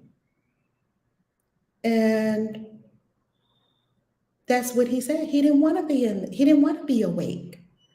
And awake doesn't mean woke. He didn't want to come to see the true nature of reality. He wanted to stay sleeping in a pod. Not everyone wants to awaken to their vast, infinite power and divinity. It's a lot of responsibility. You have to be different. You have to act differently. You have to change your behaviors. You have to take on yourself, which is the greatest project ever. Yeah, some people want to stay asleep in a pod. Who's next? Sha, how you loving? Another mystery school candidate. Yay! Yes. Good morning, everyone. Good morning. Honestly, I had a lot to say, and I was just listening. You basically kind of told my story. Not my story, but when I was doing my meditation, what I heard was you identify with pain. Oh. It kind of took me back a little bit and asking, like, what do you mean I identify with pain? You identify with your pain, you identify with your struggle, because you identify with strength. That's what you think makes you strong, is your pain and your struggles that you go through. And I do have a lot of pain in my body. And it's something always happening. Wait a minute, pause right there for a minute. That is so delicious what you just said. Say that again. That is so delicious. I have that too. Say that again. That I identify with pain because I think it makes me strong. And that's how, I guess I identify with being strong through suffering. And I never put that together before, but in my meditation, my thought was, as I'm trying to meditate, my legs are hurting and aching, and they say I have degenerative arthritis, and I'm not claiming that. But as I'm laying there trying to meditate, I'm like, oh my God, why am I hurting so much? And what I hear is, because you identify with pain, that's your identity. It makes you feel strong that you can go through things you think other people can't go through. And as you were speaking, that is delicious. You were saying that we identify with the outcomes. We were speaking with LaToya. We identify with the outcomes of our situations, and I guess that's just a version of what I identify with, is the struggle, the pain of my situation. I don't know if I'm identified as a survivor, but I can't really place in words what that all means. But it was really an eye-opener, because I would have never in a million years said I identify with pain. I hate pain. I hate struggle. I hate going through it. But something in me identifies with it. And I feel like if I identify with it, I must be manifesting it as well in some aspects. That is mind-blowing, what you just said. Continue, Sha. Is there more? No, that was it. It's just, as I started getting into my own psyche, I was hearing, you identified with being ostracized as a kid. You identified with being bullied. You identified with. Then I heard you didn't love your body. You never loved your body because nobody else loved it for you. You were bullied because you were overweight and all this other stuff. So you accepted that as pain as well. So I think my inner self, my oversoul or higher self was just kind of breaking down all these different situations of this is why you've accepted pain in your life. This is why you identify with it. You identify with the struggle of being ostracized. You identify with the struggle of having pain in your body. You identify with the struggle of having chronic illness. You identify with the struggle of losing your parents. You identify with all these different struggles. And it made me question, like, who am I? Like, am I just my struggles? Because I thought I was going to hear you identify as a teacher or a healer. Never dawned on me that I would identify with just being a victim, basically. So it was very eye-opening for me, actually. And I'm complete. Profound. Sha, being a victim is the most painful thing you can identify as. Being a victim is the most painful thing that we can identify as. Why? Because it's so far from the truth of our true nature. Be a victim is very painful. I remember one time, as LaToya was speaking her experience, I can remember having so many experiences like that. One of these experiences, I was in a restaurant and I was at lunch with my healing partner at the time, who is also twin flame, who is also the father of my daughter. And the whole relationship is magical, but we won't go into all of that now. Right now, we'll just go into that restaurant. And we were sitting in the restaurant, and he said something to me that literally felt like someone had punched me in the stomach. I felt like I was standing in front of Mike Tyson, and he just looked at me and went, boom. And it was, the gut, it felt like a punch in the stomach, like all my wind, air, everything went out of me. How can someone say something, they're only words, and have that kind of effect? They're only words. Obviously, there must be something going on inside of me that is to be addressed. People can say whatever they want to say at all times. We cannot censor everyone in our lives. Don't say that to me. Well, maybe I ought to look at, in addition to having excellent boundaries, which I do have excellent boundaries now, a lot of these things taught me to have excellent boundaries. Yeah, that's true. And am I looking at why that felt like a sucker punch? Oh, not a sucker punch. It felt like a punch in the gut, in the stomach. I cried for 3 hours straight. Kid you not. I cried. I couldn't stop crying. I couldn't stop. It was like, and because I was in a restaurant, I couldn't give myself the space to let it all just, and I asked for a timeout. So I did have good boundaries, because this is what I did. I said, would it be okay? I didn't argue. I didn't fight back. Well, both of us are Libras. And my daughter even said, I was shocked when you told us my daughter, that me and her father, this is the daughter that I have with this father. My other 2 kids are with my first husband. This daughter said, I was shocked when you and dad told me you were getting divorced, because I never heard y'all argue, not one day. We don't argue. We're not yelling. It's 2 Libras. So, you probably not going to have that. And you're not going to have drama either. Well, so I didn't, and he said it very calmly and very low. And it was, I'm telling you, a punch in the stomach. He did not inflict a punch in the stomach. Please, family, just know he was simply saying what he was saying. The way I decided to react was with all the pain that I was carrying inside of me. You can't give people pain. You can't go to pain if you don't have pain inside yourself. And I said, I took a breath and I said, my daughter was in middle school. She's in college now. And I said, could we continue this conversation at a later time? Could we continue this another time? And the way I said it, he knew that something had really shifted. He was like, oh, yeah, no problem, no problem. Okay. I'm going to pay for this meal because I asked you here for lunch so we could talk about these things. It was super difficult conversations, had the difficult conversations. I picked a spot that would be conducive, that I know he'd like to eat food at. I picked a spot. It's public. We ain't going to get into no craziness, you know. And when I say craziness, I mean Libra craziness, which is not very crazy. Okay. It's a public place. It's a neutral ground. We're just going to sit and have a nice little lunch. I'm going to pick up Veronica when we're done. Wow.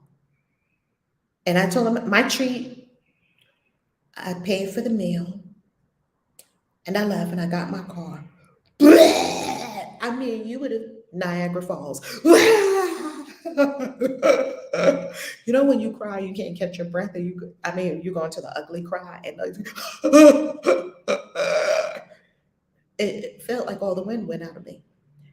Go to try to pick up my daughter. I still had a couple of hours before I picked her up, and I knew I had to park my car because I live far from there, and I was right close to where my daughter was, just in case we have a nice long lunch, and then, my daughter go, maybe shopping, and then I'll go get her from school after her little practice or whatever.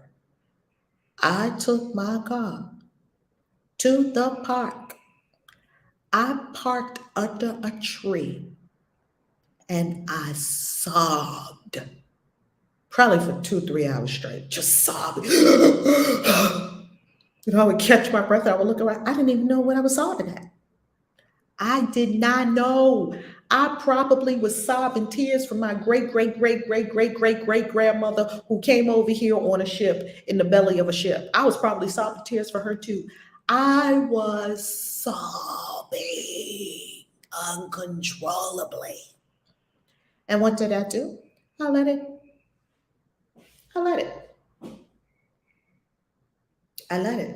I let myself have all those feelings. I let it. And after all the feelings came, comes feelings of waves, like just waves of what is emotion, energy and motion. The waves of the emotion. I just went with the waves.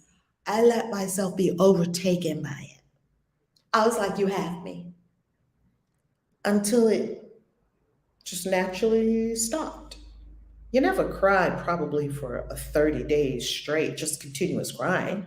You might have been sad for 30 days straight because you wanted to hold on to the sadness. You probably just didn't cry straight for 30 days straight. You probably went to the bathroom, probably ate some food. You probably came out of it for a minute, wiped your nose, smiled at the kids. That night you went back to crying again. It's all good. Have all your emotions. They'll pass. We think we're going to be consumed by our emotions. And one of my coaches said something that was so profound years ago. He said, you are not afraid of anything except one thing. And I was like, I sat up on the edge of my seat. What's the one thing I'm afraid of? He said, you're afraid of one thing. You make it appear to be many, many, many things. You are afraid of one thing. And I sat on the chair. I was like, what is it? What is it? He said, your emotions. And I didn't get it at first. I was like, you know how all big revelations are kind of anticlimactic? You're like, well, what does that mean? You're not afraid of someone you love dying. You're afraid of how you're going to feel and cope with them being not here in this physical form. Nobody ever cried for anybody coming out of this physical form. That person is free. They're a free soul again, and you know it. You're not crying for them. You're crying because you're afraid of your own emotions and what it will mean for you when you don't see their physical body. You're crying for yourself. You're afraid of your own emotions. You're not afraid that something will happen to your kids. If something happens to your kids, something happens to your kids. If source calls the kids back home, source called the kids back home. You're afraid of the emotions that you will have after it that you think will consume you, won't be able to deal with it. It'll take me out, and I'm just going to take myself out too if something happened to my kids, if something happened to my boo, if something happened to my mother and father. We're all going. Ain't nobody getting out of this thing alive. We're all going home to source. Yay. Some sooner than others. That's the truth. Why? Because you are a momentary form emerging from the infinite and then returning to the infinite. And then you merge into form again, and then you return to the infinite. And you merge into form again, and then you return to the infinite. That's how the thing works. So we're not sad. Oh my goodness, they're gone. No, you're sad because you don't know how to cope because they returned to source. They were done. And I've thought about that thing over the years. I'm afraid of my own emotions. I think I am afraid of my own emotions if I were being completely honest, raw, and real. There are emotions I don't want to have. There are situations I don't want to be in because I don't like how I would feel. There. We can say that, can't we? Because I perceive myself as a victim. I wouldn't be able to cope. If this happened, oh, I just wouldn't be, oh, I could take anything. But if that happened, we all have our, if that happened. We have them in a little bag, a little collection of, I'm okay with all of this, but if this happened, what I put in this little bag? Oh, this is the tragedy of tragedies. I couldn't bear it. We even say it. I couldn't bear it.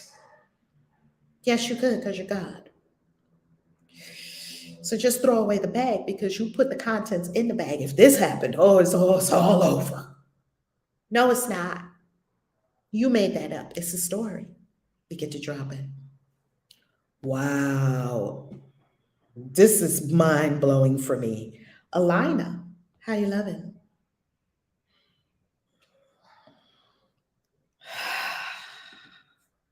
Hello. I'm doing well. I have seemed like they would just say the shit that hit the fan as of yesterday. A lot of stuff happened. And it's snowing here in town. I mean, well, I don't know what this is. It's white stuff on the ground. That's how I see it. But to me, it's not that cold. But I would always have these run-ins with my child, and let's see, I would have these problems based on I don't know. I mean, I know a lot of stuff came from what my mother said to my children about me and what they saw between me and my mother. So it seemed like it spilled over into their adult life, and they'll be fine. Then all of a sudden, they'll just get disrespectful. Well, I just decided yesterday, and I couldn't take that anymore ever, and I couldn't take any more outbursts. And then I just went ballistic, and I didn't even feel bad about it at all. I just felt What does that mean? Two things came up that I was not clear on. One person was disrespectful and you were ballistic. Yeah. Okay. Well, if I'm saying caring things, because I have one daughter and two sons, so I get concerned about some things. There's women that date people, just meet people, and they come up missing. There's a woman recently, she was killed. Okay, but don't go to that story. Stay on yours. So that's what were you experiencing? That's what the story was about. So I just care. And so I was saying, well, be careful. That's what I said, because I was hearing some stuff. And then she was telling me some things that she was going to go meet somebody, and I just said, be careful and don't move too fast and different things. And then she said, I'm a motherfucker. She said, I can do what the fuck I want. Well, no lies detected on that one. She's right. She can, but I didn't want her talking to me like that. I don't have there's no one in my life to talk to me like that. I don't talk to people. Was she talking to you like that, or was she expressing herself? She was talking to me like that. Well, you made that up, Alina. I'm just going to be honest with you. You made that up. I'm glad you can laugh at it. That's why I'm always laughing at myself too. You totally made that up. She didn't say it to you. It wasn't directed at you. It's not personal to you. Like the 4 Agreement says, take nothing personally. That wasn't personal to you. She said what she said. That was her truth. Okay. And what's the answer? Okay. She said the truth. Did she not say the truth? Yeah, she grown. But every time something happens, they always call it. Okay, so what was the personal part that you took? What happened once you took it personally and said, "This child is talking to me"? What happened? What happened then? So I just told her that she didn't get the chance to talk to me like that anymore. And then she said, "Well, I saw some things happen with you and Grandma." I said, "When was that, in the 90s?" See, my family have a tendency to can't let stuff go. It's all good. Don't go into the story. Stay on the track. Yeah, so that's what I said to her. I said, "So when was that, 1990 something?" She said, "Yes." I like this story. I don't mean to laugh. I like this story because it's revealing a lot. Continue. I said I grew past that. I learned to ignore her and just let her do her. Denial. That's denial. No, you didn't grow past it because it's right in front of our faces. Family, we are in denial. We didn't grow past it because it's right in my face.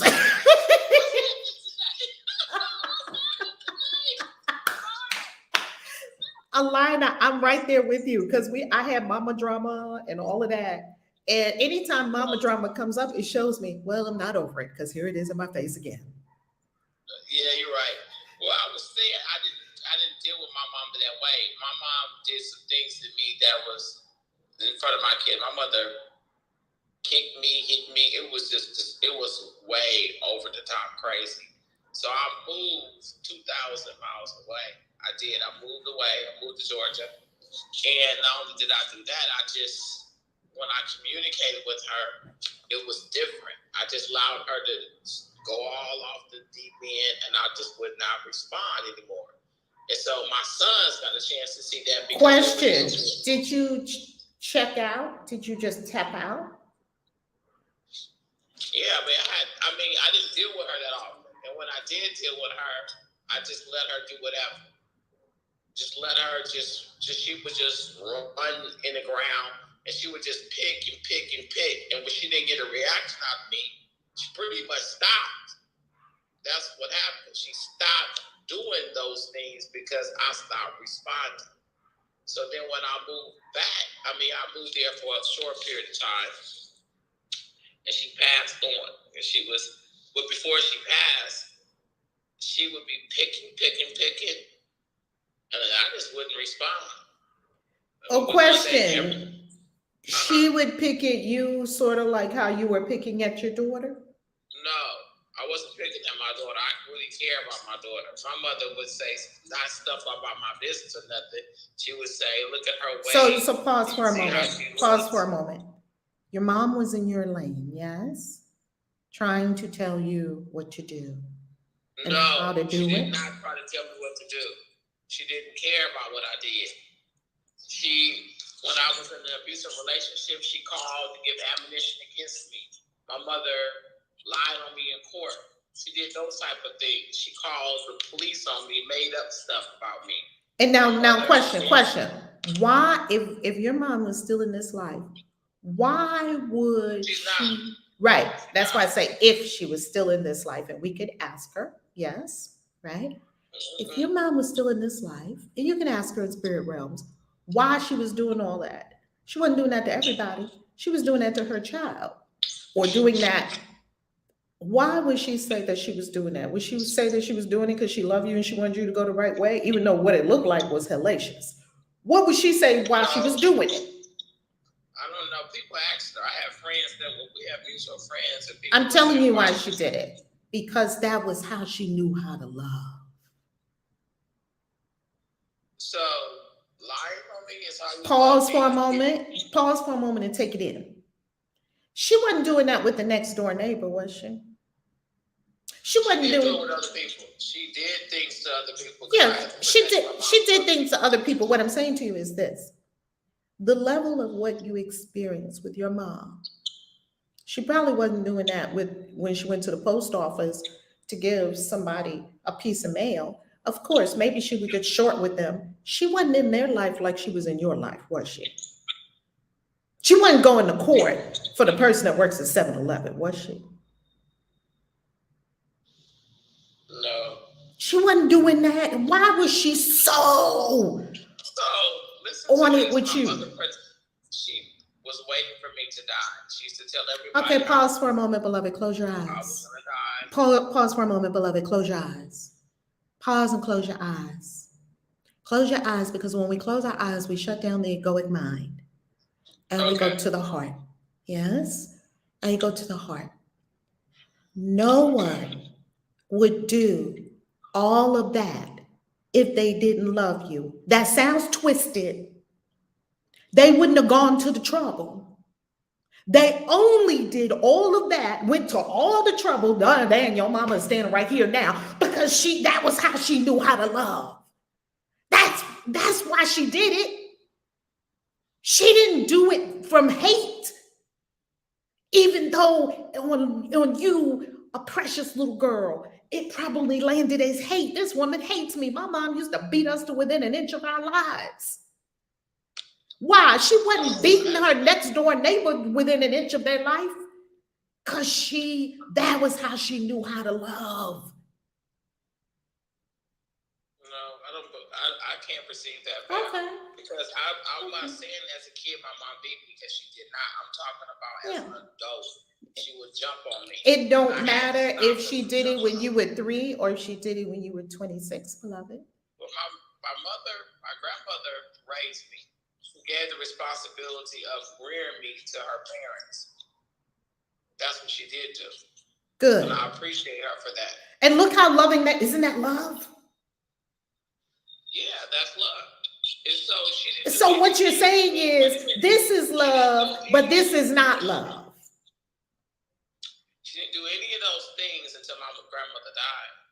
Okay. Why But beloved, like that when I was a kid? Beloved, beloved, you're coming from a wound. Yeah, I'm wounded. Right. And we can't see when we have our wounds. Okay. We can't see when we have our wounds. You got to love yourself. Yes? Maybe you feel that your mother didn't love you. Okay, so let's say that's true. Whose job is it to love you now? Whose job is that? My job. And my job in loving myself is to tell myself the truth. Yes? Yes. Yes. So what did going ballistic look like when your daughter spoke her truth? What did going ballistic look like for you? Because you said she ain't gonna disrespect me. What happened? What happened there? You see why I love what I do, because what I do is so fascinating. Wow, people's lives are super fascinating. Yeah. What you do is so fascinating. But I know my mom, I guess she did love me. I don't know. But that's... No, not I guess. Your mom loved you. No one invests that much energy in anything they don't love. Right after... Your mom loved you, child. She loved you, and she still loves you. I ended up in an abusive relationship, because to me, love was cursing. To me, love was hitting on somebody. To me, love... Let me tell you what type of love we're talking about. So the love was denouncing. I remember writing my mother a letter saying, I'm so sorry that I look like my father. I'm so sorry that I act like the Browns. So that's the side of my family she didn't care for, whatever. I wrote her a letter like that when I was a little kid. My grandmother found out I wrote that letter. She told my grandfather to go get me.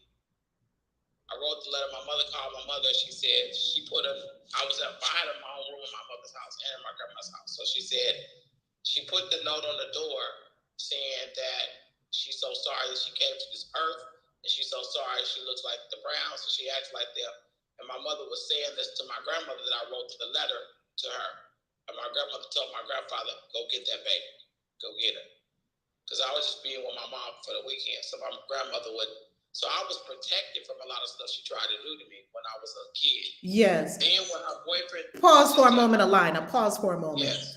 I want to share something with you from our intervisions experience. Yes, ma'am. Yes? That could be helpful for all of us.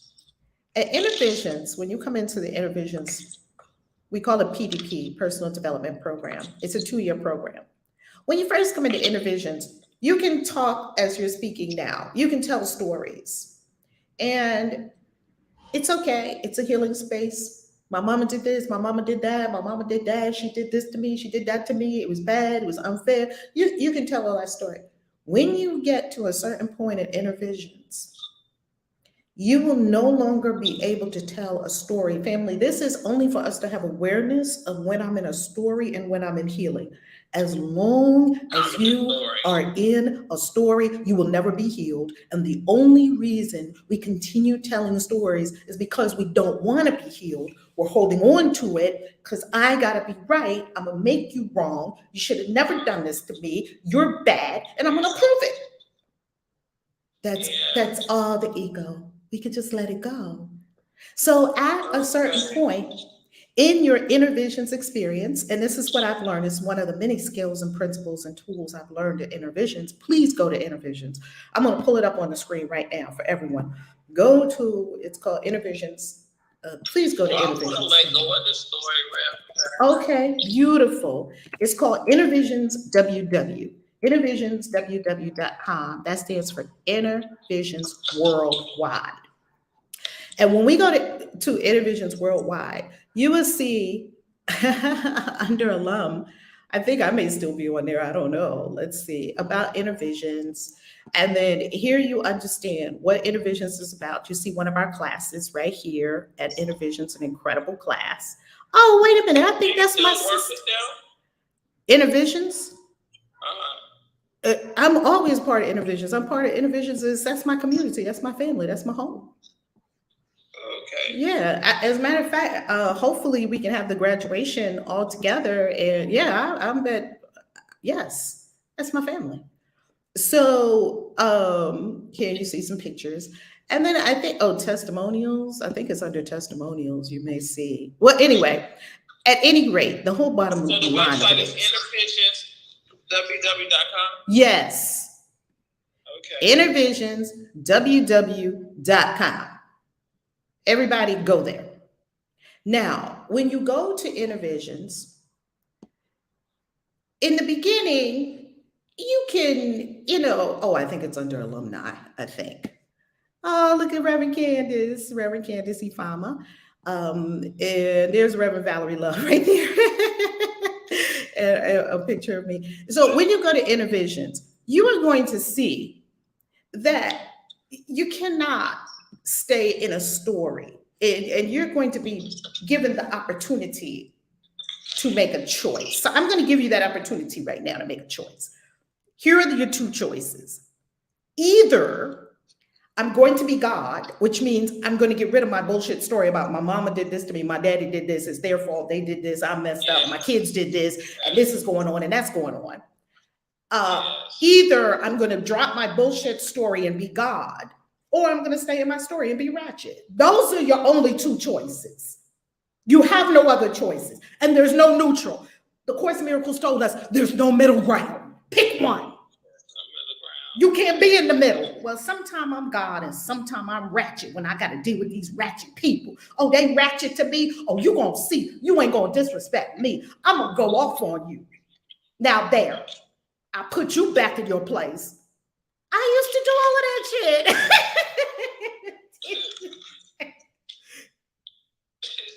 I used to do all of it, Alina. You're speaking my song. And I had to make a choice. So that's what the Bible means when Moses said, I put before you. Okay, pause. Oh yeah, well, you told her don't ever call you again. Well, that won't last. She knew you didn't mean it, and you didn't mean it, and it's all good. Well, that just means that I don't speak to myself. That's what that really means. I don't speak to myself. No, I mean, she went a year and didn't talk to me. No. So that means I went a year without speaking to myself. Now, what part of me wasn't speaking to me? That's what that means. I tried to call her. She didn't speak to me. Right. So I tried to call myself. Stay with me, boo. Get this, and your life will ascend. I tried to call myself, and myself didn't answer. There ain't no way around it. It's you, boo. It is you. Period. It is me. Yeah. Why would you say that my mom loved me? Do you know?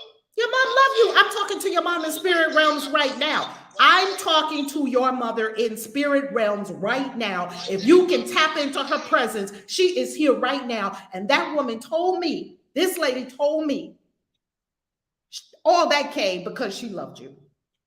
She didn't know how to love. I believe that because since she passed over, she came to me one time and said, I'm proud of you. And I said, that couldn't be my mom. Yes, that is her. I'm telling you, the lady is here right now. I was teaching a class, and my mom came through and said, I'm proud of you. And then she said, I was trying to get something done on October something, and she said, on the day of October so-and-so, it's going to all be well. Don't worry about that. And then she said, and my great-grandson, which is my grandson, because I was concerned about my grandson doing some stuff, she said, don't worry about him. He's going to be all well. And I said, that could be my mom saying she loved me and she's proud of me. That's her. That's her. She told me everything was going to be okay with my grandson. And then she told me this deadline I was trying to hit, I was going to hit it, and I did hit it. She said everything was going to be well. And then she did that when I was teaching the class. A lady came through and said, this lady's coming to me named Jean. And then I said, well, that's a common name. Anybody can be named that. And then she said something uncommon. She said, well, her granddaughter's name is Nord. And then I shut up, because that's uncommon. Okay. Alina, you want to stick to your story. Yeah, pause for a minute, Alina. Pause for a moment. And just say to myself, I have a story that made my mother wrong. In the story, I became the victim. This is a play. I made her wrong. I'm the victim of her wrath. I suffered because I was the victim of her wrath. And now my kids are not going to disrespect me because I'm different from my mother when we're perpetuating the same thing. Oh my goodness. Don't make yourself wrong, Alina. You're not wrong. You're simply becoming aware. Your mother wasn't wrong. And when she went to the other side, she woke up. She saw the truth of reality. Just as my mother did when she went to the other side. She saw what witch means. She saw that she was a witch and that she was talking to me about not being a witch because she was a Jehovah's Witness. Well, if somebody keep coming to my living room when I be teaching my classes. It's your mother. Your mother loves you. And more importantly, your mother. Yes, your mother loves you. And more importantly, your mother is remorseful over all that occurred. Do we let people be forgiven in themselves? You can't forgive people because nobody can forgive anybody else. So all forgiveness is self-forgiveness. She is washing herself of it. Yet, it seems that you may still be holding it against her. Okay, well, I have to let this go because it's too heavy anyway, so I don't mind letting it go. Woo! Hallelujah. It's definitely not serving me, that's for sure. Hallelujah. And think of your children. I just let this go right now. Yes. Get your freedom right now, right now. This is the holy moment of release. This is the holy instant right here, right now.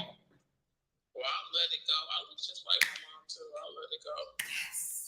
Yes. I'll probably go talk to my daughter. I'll just go to my daughter's house instead of calling her. Oh, go to her house and hug that baby. Yes. I'll just go to her house. Go to her house and tell her she was telling the truth. You can do whatever you want. And I'm here now to be that wind beneath your wing. I'm the wind beneath my kids' wings. Whatever they want to do, I'm right there. Every moment that's important to them, I'm right there. But I don't tell them what to do because these are grown people. I'm going to tell you something about children that Isis said.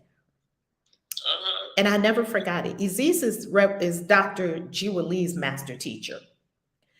Isis said this. Now, Isis came into the planet with it. She already had it. She's a master teacher, and she's at circlesoflightministries.org. I'm going to show you. I'm going to bring it up right now. Isis and Circles of Light Ministries.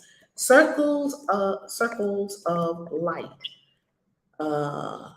Ministries. Let me make sure I have this right, because I think it's circlesoflight.org. Anyway, Isis said, yes, that's it. Here's Isis right here. And Isis has a video of her being, and this is on one of their trips. There's Isis right here. And this is one of their trips to Egypt, because they go to Egypt. Dr. Jiwa Lee, they all go to Egypt like 2-3 times a year. I think Isis goes every quarter. And there's a bunch of them coming down from the and there's them in Africa, the work they do in Africa. I think this was in Hong Kong. Yeah. I think this is China. I went with them to China and Hong Kong. They're a traveling ministry. And there's Isis right there smiling. They just go all over the world spreading love and light. Just being loving. That's it. Just be love. Just be and see only God. Here they're on the beach somewhere. It looks like they just are going all over the place. They have a retreat center. And Reverend Dr. Jiwa Lee, here's her books. Get her books. Here she teaches A Course in Miracles from the perspective of ancient Egyptian mysticism. And also she has books, Keys to the Kingdom, Volume 1 and Volume 2. Deep, deep, deep. Her name in the third dimension is Dr. Carolyn Fuqua. Her name in spirit realms is Isis, spelled like Isis, is pronounced Isis. Isis said that when her children came in, and here are the programs, and here are the calendars. Here's the programs that they have, here's the calendar, here's the sacred tours and the conference. Isis said, and as you see, they're all right here in white does that look harmonized? Does that look harmonized? They're all there in their white in front of the pyramid in Egypt. Does that look harmonized with sacred geometry on their shirts? Does that look harmonized? And you can't even find Isis. That's the mark of a spiritual teacher. You can't look at any of them and say, there she is or there she is, as a person. Now there's Isis right here. She's not, you cannot read the ego personality. I guess that's what I want to say. You can't get a read on it.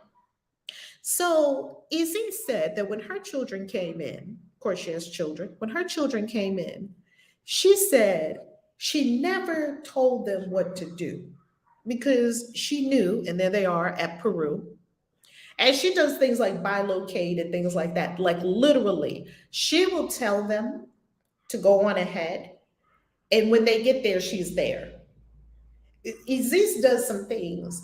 We don't quite know how she's doing them. And she's using the quantum field to do it. And there are many beings on the planet like this, very, very advanced beings that can use the quantum field to bilocate and to be someplace instantaneously without having to hike there or climb there. All these things, they can simply transport themselves there. And if you don't believe me, come hang out and start seeing some of these things. You got to experience it. Circles of Light. Circles of Light Ministries. Yes, so it's called circlesoflight.org. So Isis said this. She said, when my kids were little, I never told them what to do.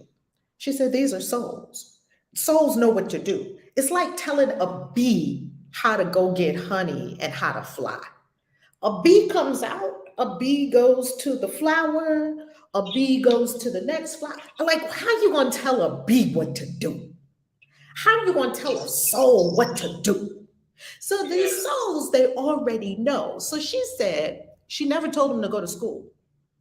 She told them you can do whatever the hell you want. You know why you came here. You're a soul. Like that's how she's talking to them from the beginning. Now, most people are talking to their kids, putting their kids in the matrix. She was talking to them knowing that they were not in the matrix and that you came here for something. You tell me what you came here for. I'm not here to tell you what you came here for. I'm here to live out what I came here for. What did you come here for? Some of these souls could be older than me. Well, she said this statement one time. We were sitting in a circle and people started laughing because somebody was in the circle and they were all about this kid, this little 4-year-old kid, that they have to go to a special school because she's very bright and she's very intelligent. And I want her to be, she was in a big old story, and I want her to be around people saying wonderful things. It was a story. Just like we heard this morning on the Course in Miracles, it doesn't matter if the story is grandiose or debased, it's still a fantasy. Because she's very smart and she's not like the other kids. You know, you can get the superiority and the arrogance in there.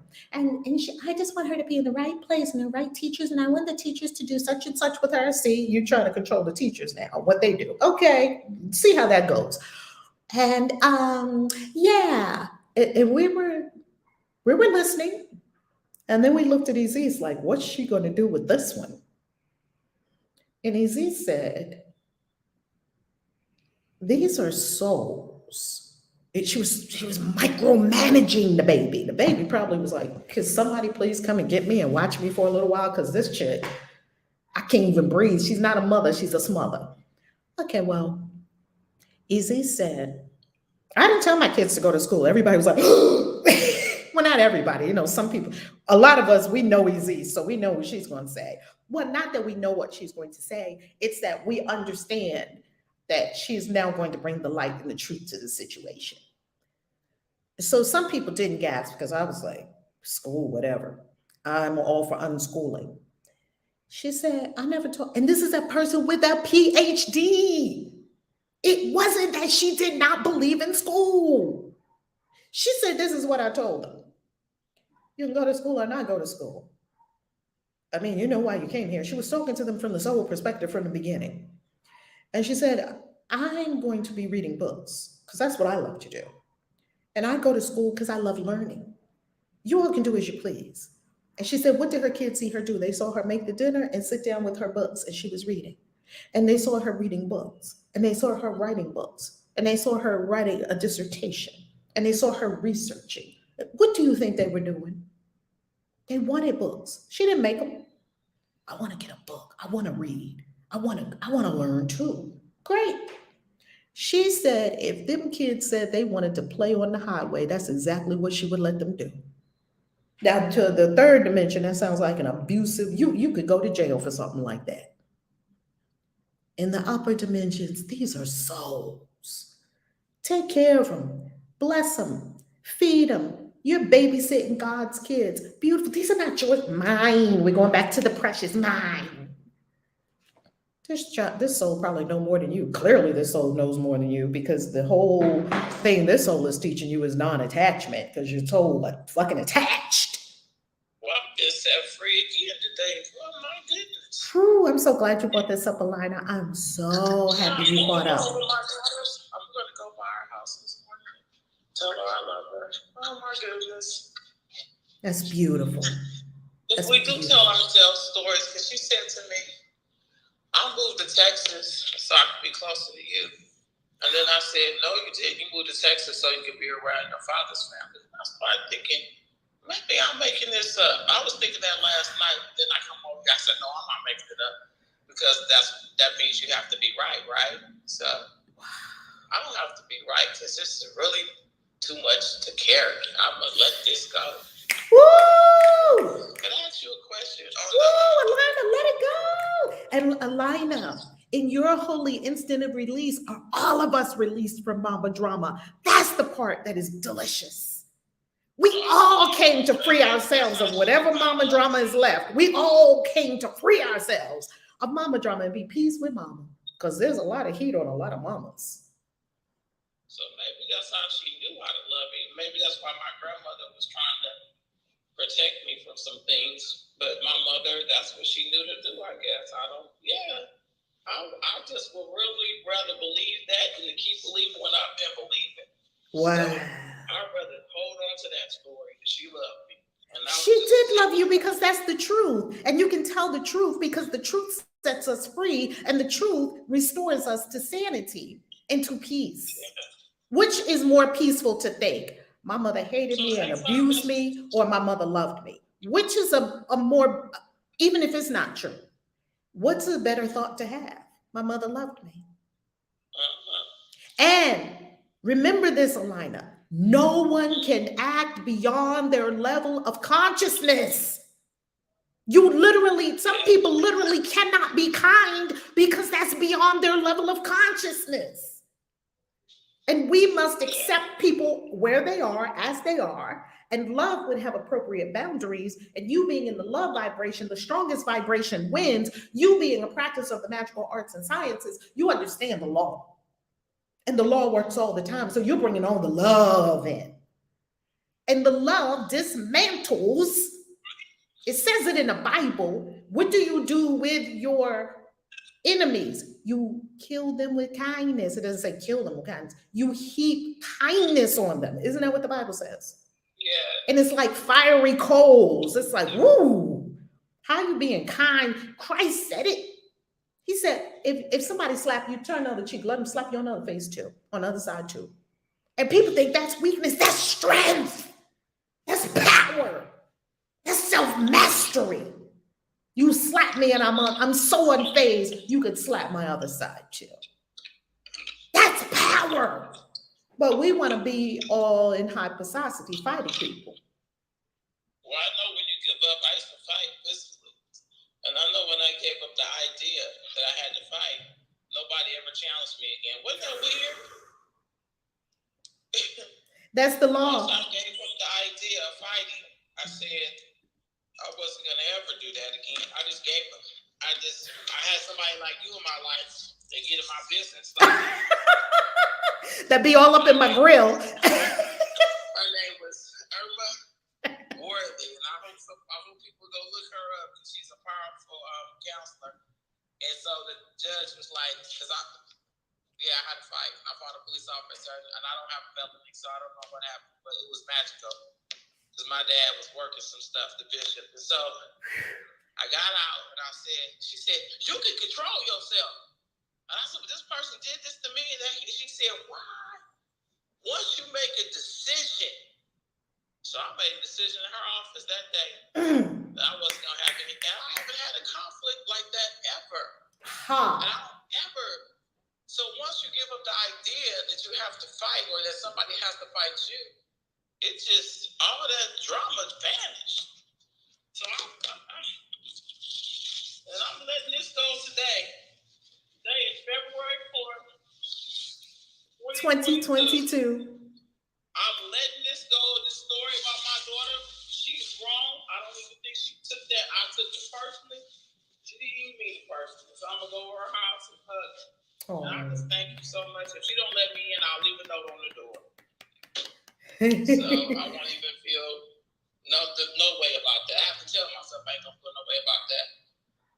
And I'm not. She don't open the door because she has to look her through the door. She don't open the door, then I'll just leave a note on the door.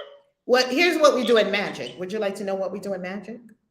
But yeah, what we do in magic. Okay, this is what we do in magic because we're magical beings here. We work magic all the time. Before you go, you work your magic. You ask the angels, hey, can you go over to my daughter's house? And can you have a conversation with her before I get there? This is angel magic. I use it all the time. You don't have to draw a big circle and get 50 million candles and do all that. You can do magic all the time. You're doing magic all the time already. And ask the angels, could you go over there and talk to her? Could you ease it up? Put some candy on the altar, sweeten it up. You're transmuting energy. That's all magic is. You're transmuting energy from to sweetness. So you start sweetening it up. And you put some clear water on the altar and you set your intention. Do you have Spellcrafting for the Christian Witch? Do you have these fabulous books? Let me bring it up for everybody. Yeah, I got to get some books. Come on now. I'm going to ask you a question. Go pause for a moment before you ask the question. Hold your question for a quick moment. And we are going to christianwitches.com right now. Which one should I get first? Pause. I'm going to tell you exactly which one to get. So here you see at christianwitches.com, click on books. and you would scroll down. The book that I'm referring to for you, Alina, is called Spellcrafting for the Christian Witch. It comes in paperback, hardback, and ebook. You can have it instantaneously. Get all versions of it because I have all versions of it. It's good to get. And thank you for all the beautiful ratings. Please, reviews. We love reviews. People love this book. This book gives you an 11-step formula for spellcrafting. If you, and the book is very inexpensive. You can even get it for free if you're in Kindle Unlimited. Now, if you are a member on the YouTube channel, you also have this book as a gift. You already have it as a gift in ebook form. Now, when you get this book, I want you to go. I also put it on the Christian Witches blog. On the Christian Witches blog, I put the exact 11 steps. It's an 11-step formula. Here it is. In the formula, I broke it up into several blog posts. Here's the 11-step formula for spellcrafting and Christian witchcraft, step 1. Then steps 2 through 4. Then steps 5 through 7, steps 8 and 9, step 11. Do the steps before you go over there to your daughters. Okay?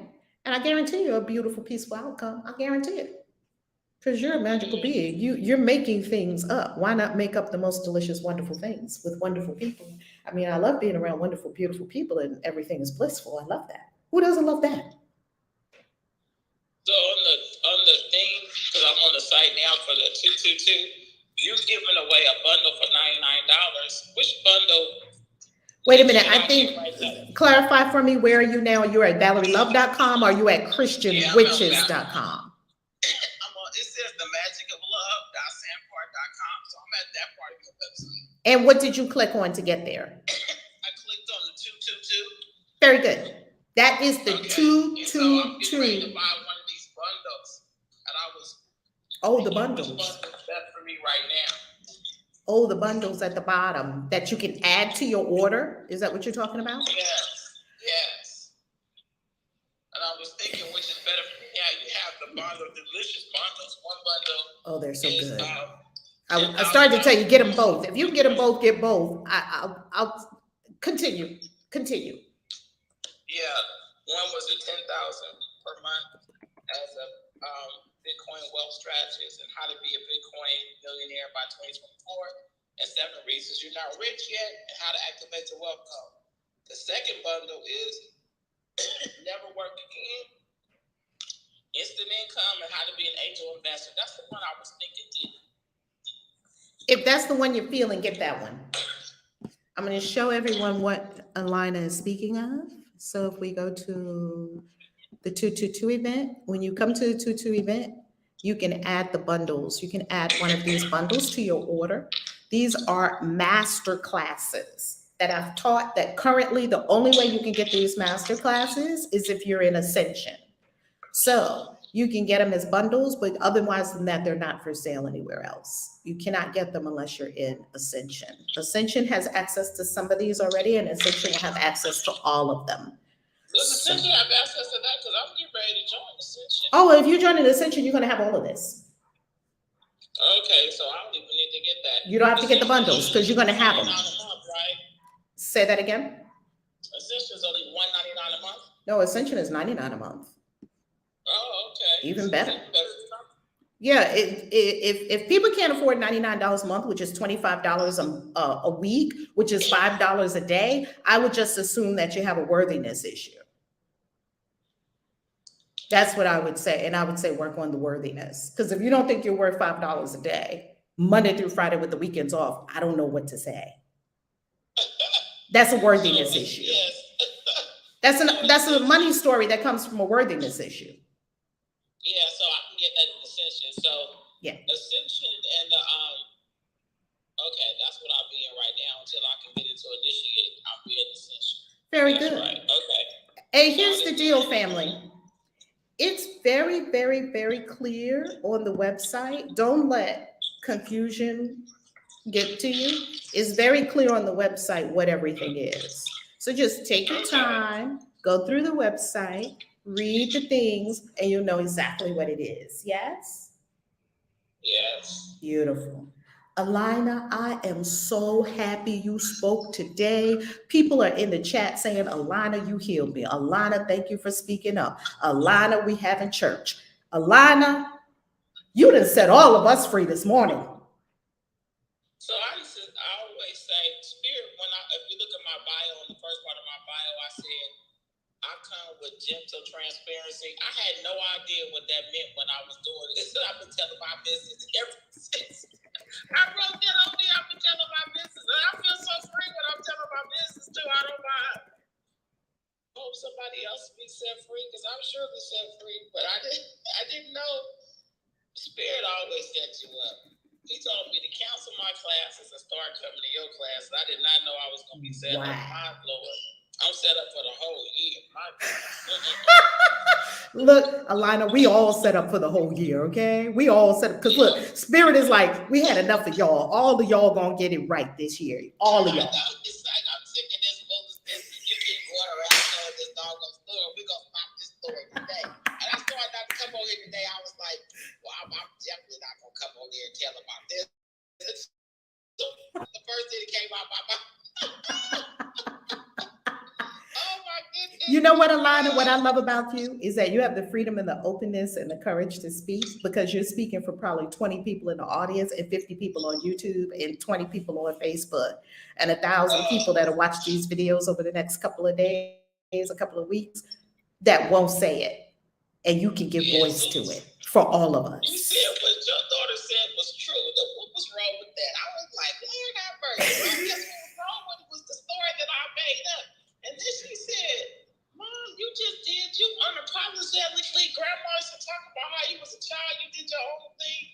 And I said, I'm not telling you not to do your own thing. I said, well, maybe that's what she's thinking I'm saying. I'm just going to be here when she needs me. That's what I'm going to.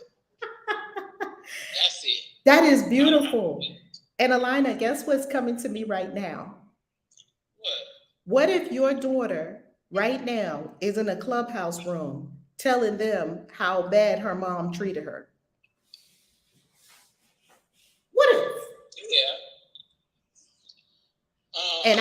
And my mom treated me like that too before, so I had to put up a boundary and not talk to her for a whole year, because I couldn't even take it. I couldn't do it. What if your daughter is right now laying on a therapist's couch or in a clubhouse room or talking to a coach right now, saying the exact same thing you said about your mama? You're here to break the generational curse. Yeah. Break patterns. Oh my goodness, that's what Spirit told me, and it came to me from my grandfather's. I can say this to you guys here.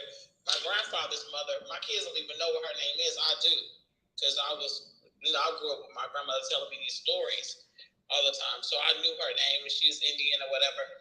And the lady came to me and she said, a guy came to me and said, your great grandmother. I was like, what? Because my grandparents were born in 18-something.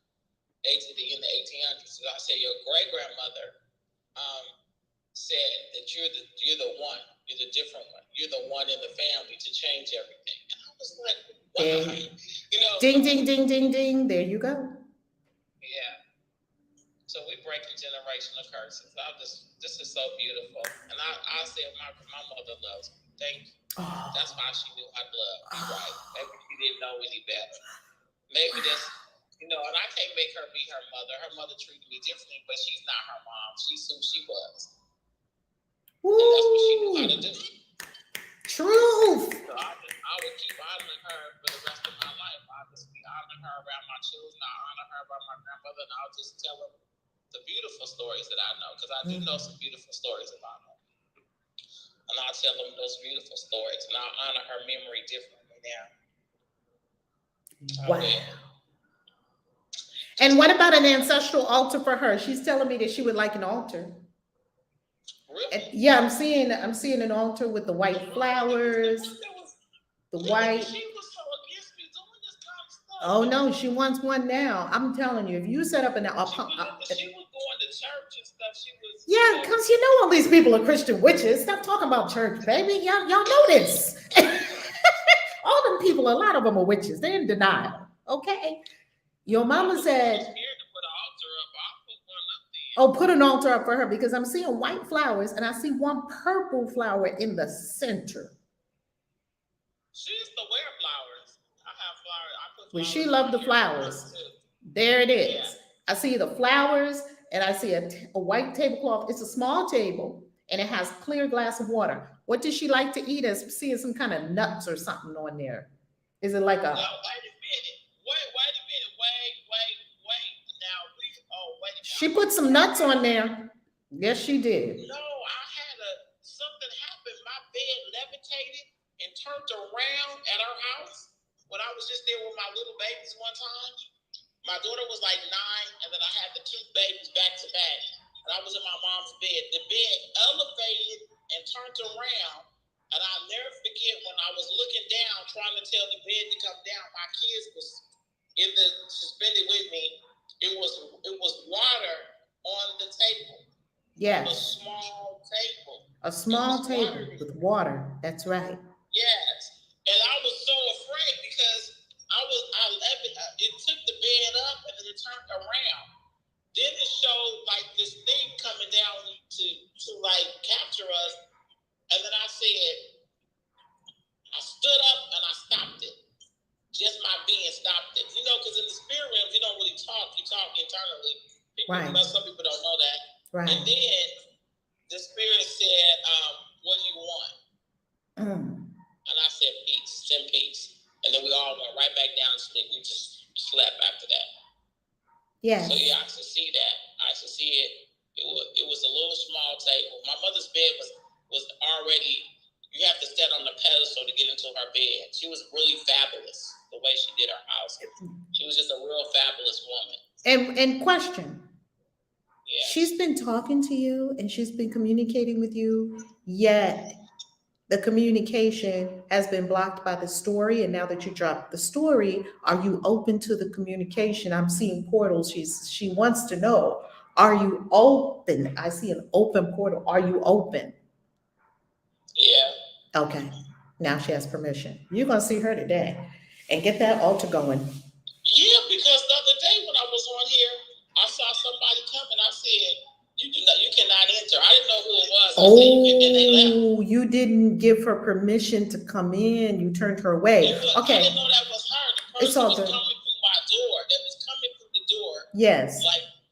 But they wasn't, they don't open the door. They just come through. That's right. They don't have to open the door. I mean, they're not on the 3rd dimension. They don't have to open the door. They go through walls and things like that. But I'm saying this because sometimes people back channel me when I'm on your thing. They be asking me what's happening. So in case people back channel me now while me and you talking, she came through the door. You mean, in other words, the door was still closed and she was able to, of course, her ethereal body, in her ethereal form, she passed through the door without opening it. Yes. Yes, that's what they do. So thank you for explaining it that way. Yeah, so people will know. And then I said, you don't have permission to enter, and then they just left. They have to leave. If you say that, they have to leave. So that's why it was her, because I've had other people trying to hijack me in the spirit. And I did say the other day, I said, I wish my mom was here, because I've had men trying to hijack me in the spirit because I don't want to enter into a relationship because it's not the right one. And I've had them trying. No one can hijack you in spirit realms if you're a spiritual gangster. It would come to naught. No weapon formed against me shall prosper. It won't work. It doesn't. Right. It doesn't work. That's but right. I see them. Okay. Yeah. So now you gave your mom permission to come. She'll come through. You'll have a conversation with her. How about asking your mom to perhaps help with your daughter? This is generational. Y'all came here to solve this. And I'm going to tell you something else about your mom that I'm now understanding. It takes a very advanced soul to purposely abuse you. Y'all set this up in heaven before you came here. I'm just going to give you the true nature of reality. Before you came here, y'all was standing around in heaven, having a conversation with God, a conflab with God and the angels and whatnot. And you wanted to learn forgiveness and acceptance and all the wonderful soul lessons that you know you're here to learn. And you asked one of the souls in your soul group if they would help. You know, you looked around the soul group and it's like, yeah. Okay, so how are we going to do this? Well, I'll be your mother and I'll abuse you. Oh, that sounds good. That's perfect. You abuse me and be mean to me. And you know, beyond all that, it's love. You're playing out a role in a drama on the third dimension. And everyone's playing their role to perfection as you prescribed before you got here. For what? For the purposes of just being at the hands of an abusive person? No, because you would learn that someone can kill the body and not destroy the soul. You had to learn that. That's right. And that's something you had to prove it to yourself, because we don't know it until we do it.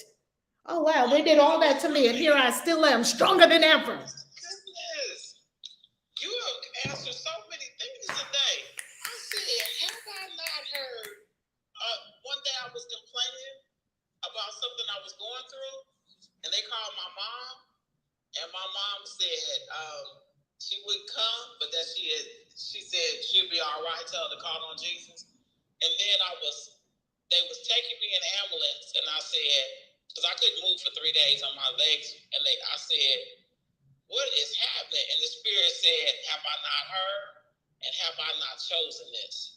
I'll never forget that. It was like, and I shut up complaining. That was in 1993. Said, have I not heard, and have I not chosen this? Like, this is it. This is what you asked for. And I was like, what? You had no way of knowing that it happened in 1993. Wow. And Alina, I have to tell you something. You're so connected to heaven realms, and you have a clarity of hearing. You have clear audience, because clear audience is audio, clear hearing. You can hear, and when you hear it, it's precise and it is exact, and you can record it. You have that same Helen Schuchman, who transcribed the course as it was dictated to her. She had that same thing, clear audience. You could hear clearly. You can hear spirit realms clearly. Also, I would imagine that you're a medium, and I would also imagine that you're clairvoyant. And so therefore you can see well into spirit realms. You can be talking to all these spirits. Girl, you could be the highest witch ever, the high witch sitting on your throne. Wouldn't have to go out and do much of anything, because you could hear from spirit. You could implement it. You could do 90% of your work in spirit realms, and 10% down here on the physical planet, going around doing the things that you would do. You could do 90% of your work in spirit realms, and then do 10% of it down here and have better results than people that are running and doing this and doing that and still not getting the result. Girl, you got gifts, use them. Use them. Yeah, I got to start using them more.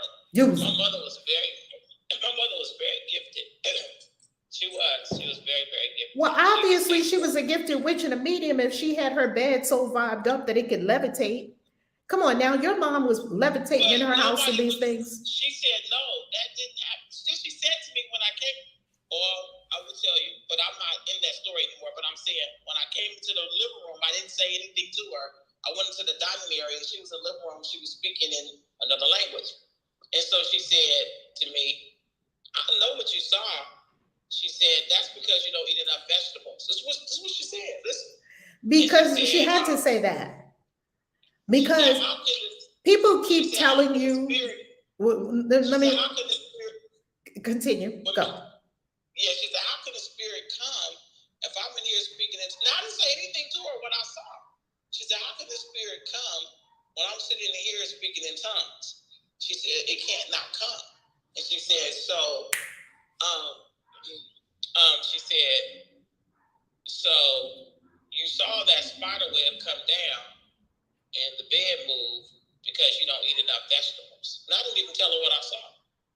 And she said, she already knew what was going on. Okay, why she used to accuse me as a kid of putting a spell on her? Because that's what we do. We're in denial and we project. It's textbook projection. We project on other people all of our unwanted baggage, and then we call them the problem.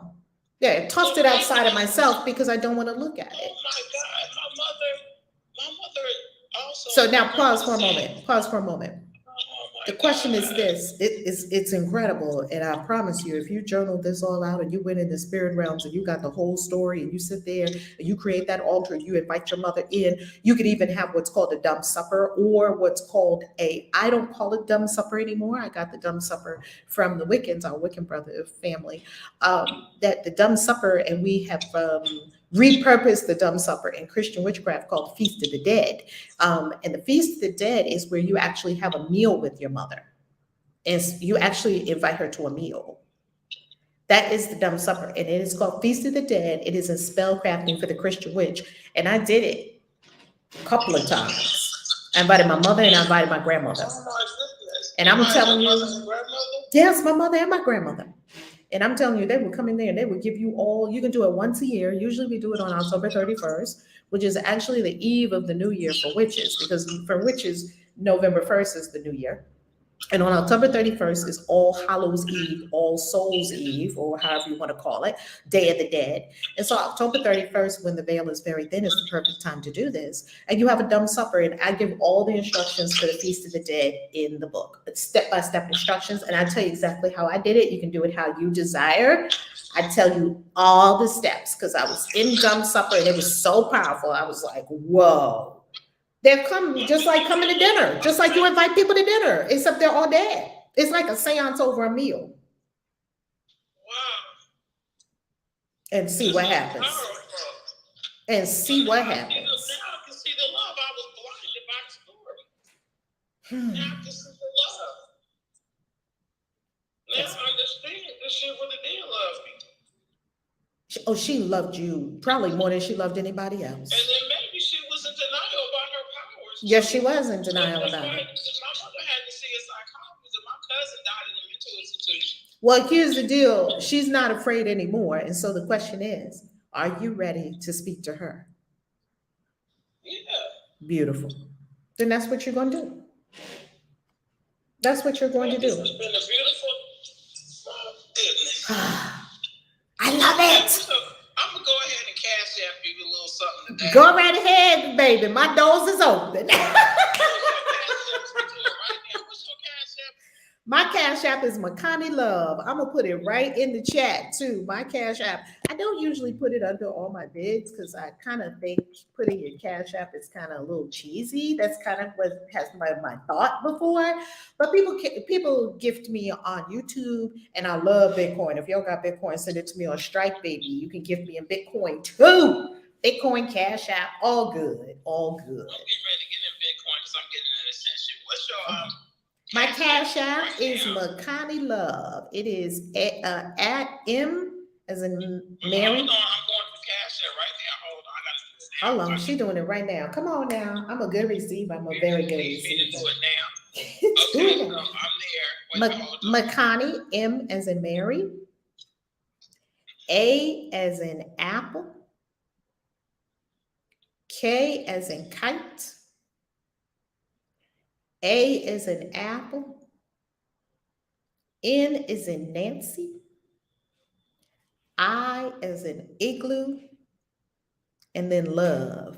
Makani Love. Makani means wind in Hawaiian. Yep, it says value love. I got you. Come on, baby. Come through. Come through, baby. I know that's right. Come on, family. We're going to get our whole life. You think you want to be here for 365 days and not get your whole life. I told you in the beginning, I said it might be day 12 or day 52 or day 79 or day 211. You're going to get your life. Promise you. And bring all your peeps here. Every morning, we're here every morning at 7 a.m. Eastern time. And we go in. We do more transformation probably about it in the 2.5 information in that period of time than people do in a whole decade. There it goes. All right, I just dropped it like it's hot. Money in the vortex, money in the vortex, money in the vortex, woo, woo, money in the vortex, money in the vortex, money in the vortex, woo, woo. I appreciate you. I appreciate you. And I receive. And I'm registered for the 222. I'm registered. It says, welcome to your quantum manifestation.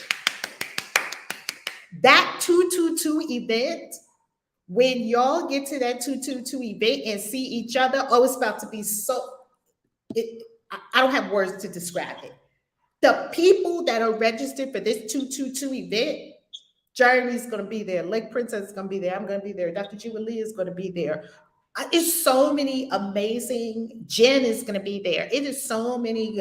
Coach Michelle, Queen Hadassah. There are so many amazing people that are going to be at that 222 event. You can get your whole life. And it's Miami. Come on now. How can you have a bad? And where we're staying is 1 block from the beach. Come on now. You can walk to the beach in the morning and put your. Yes. Do we join soul excursions? You well, when you get to ValerieLove.com and you click on the 222 event, it'll take you to the registration Soul page. excursions. No, if you go back where you were before. So. Okay, because I already paid, and then it took me. Oh, you already paid? Yeah, I paid. Oh, you already paid. If you already paid, then it would take you to the YouTube, to the Facebook group. Because if you go to the Facebook group, you may want to get a roommate if you want roommates, because sometimes people like roommates, sometimes people like being on their own. So when you go to Global Events, Valerie Love, after you register, it would take you to, after you register and all that, it would take you to the Facebook group in case you want to join the Soul Excursions Facebook group. Sent my love, pay me cash apps around. Thank you, Journey. Money in the vortex. I know, Angel, right? I got to get a bell again. I'm going to get a bell, family. Because, oh man, that bell with the money in the vortex. Ding, ding, ding, ding, ding. Money in the vortex, money in the vortex. So 222 is going to be fabulous. I get to see all of y'all. And guess what? I give y'all a gift. You get a little gift bag when you come that will include a new tarot deck. All right. Who is speaking? Somebody else was speaking.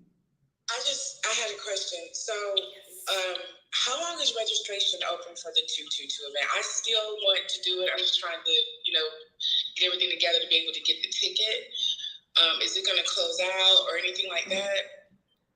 It is going to close. I don't know the date that it's going to close. I'm kind of thinking it's going to be somewhere around the 15th or so that the registration will close. I don't have the exact date because I flow with spirit on things. Like I might get the download that, okay, the group that we have for 222 is not complete yet.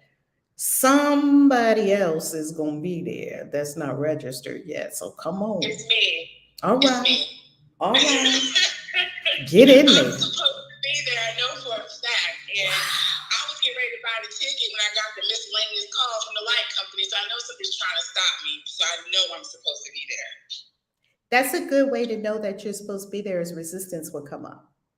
Because resistance comes up when you know you're doing something big. And 222 is big. What if 222 changes your whole 2022?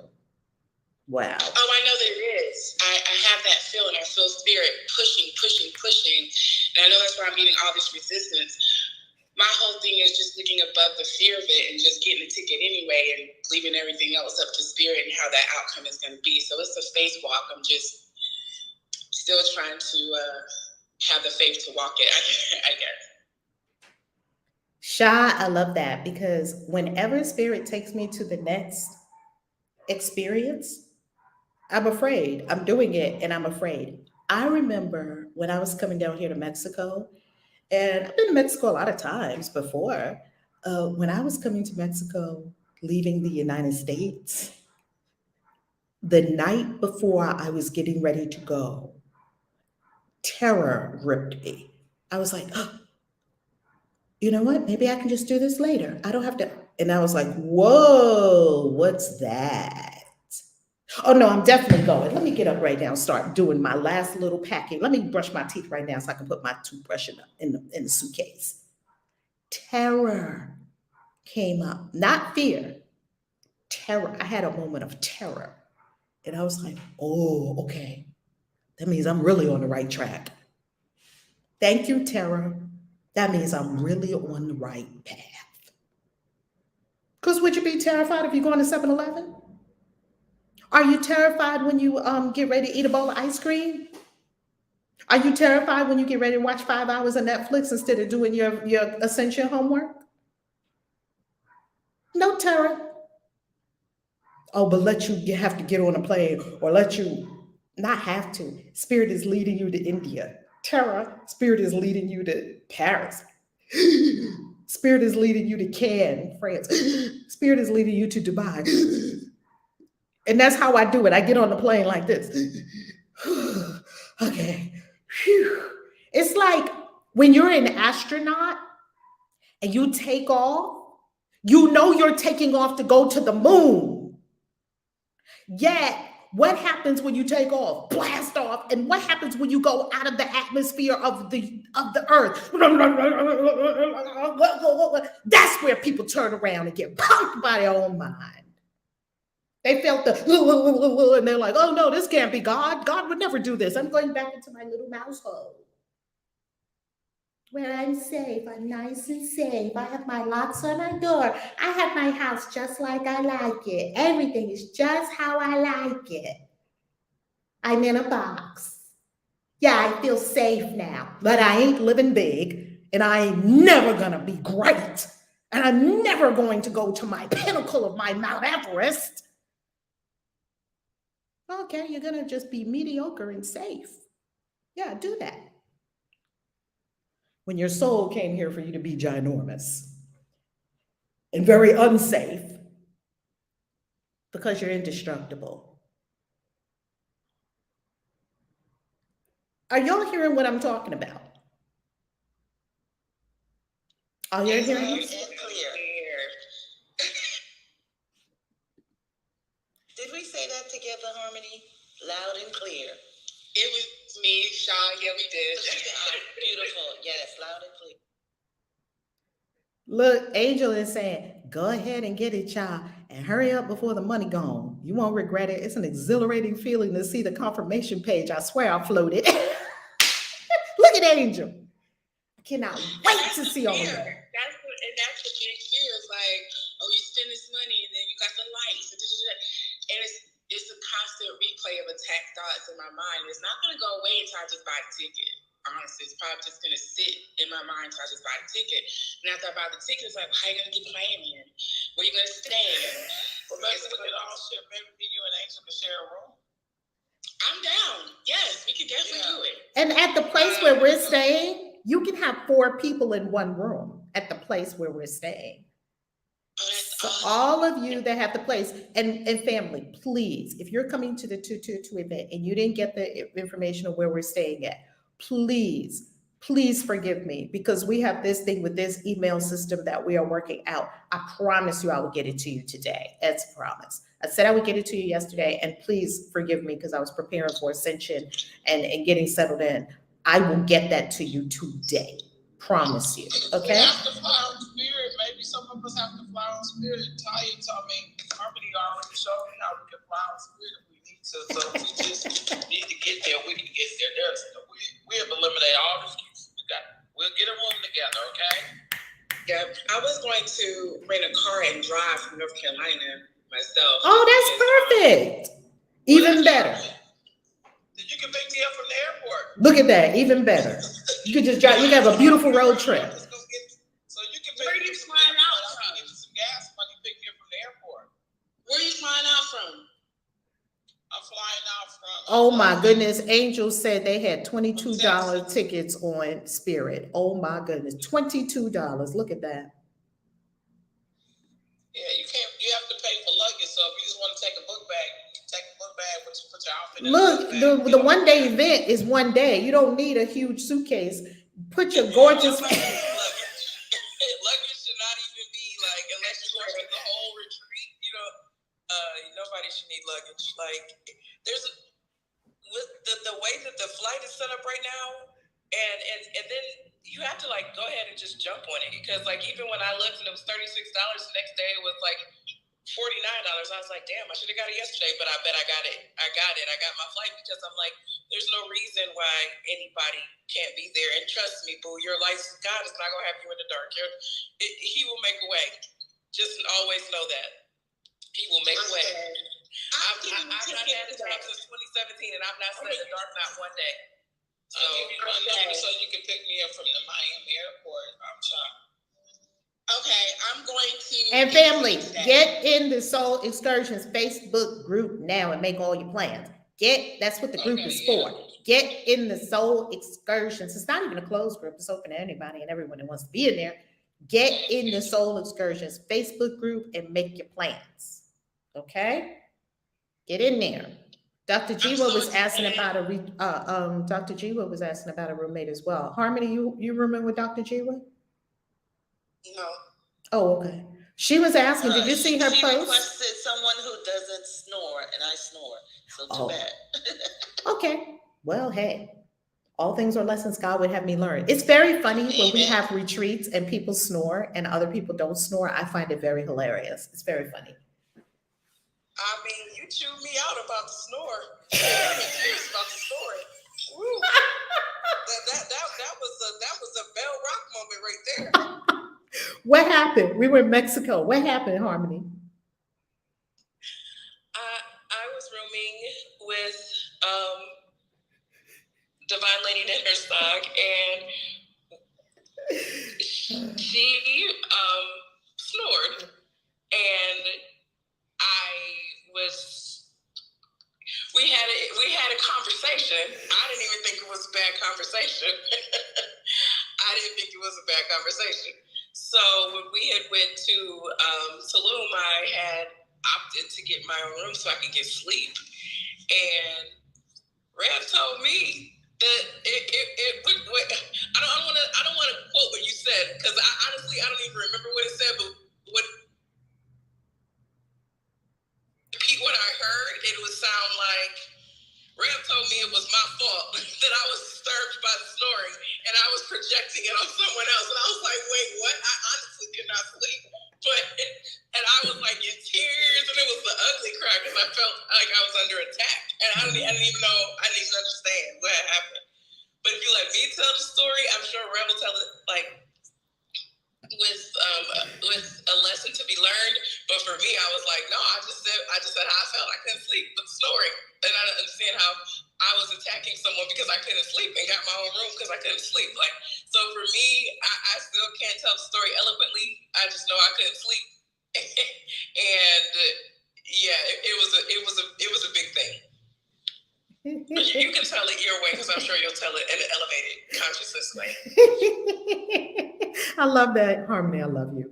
It wasn't about snoring, and it wasn't about I can't sleep.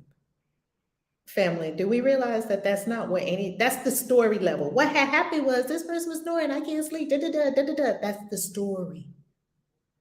And there's always something underneath the story. And underneath the story is, I do not own my own experience.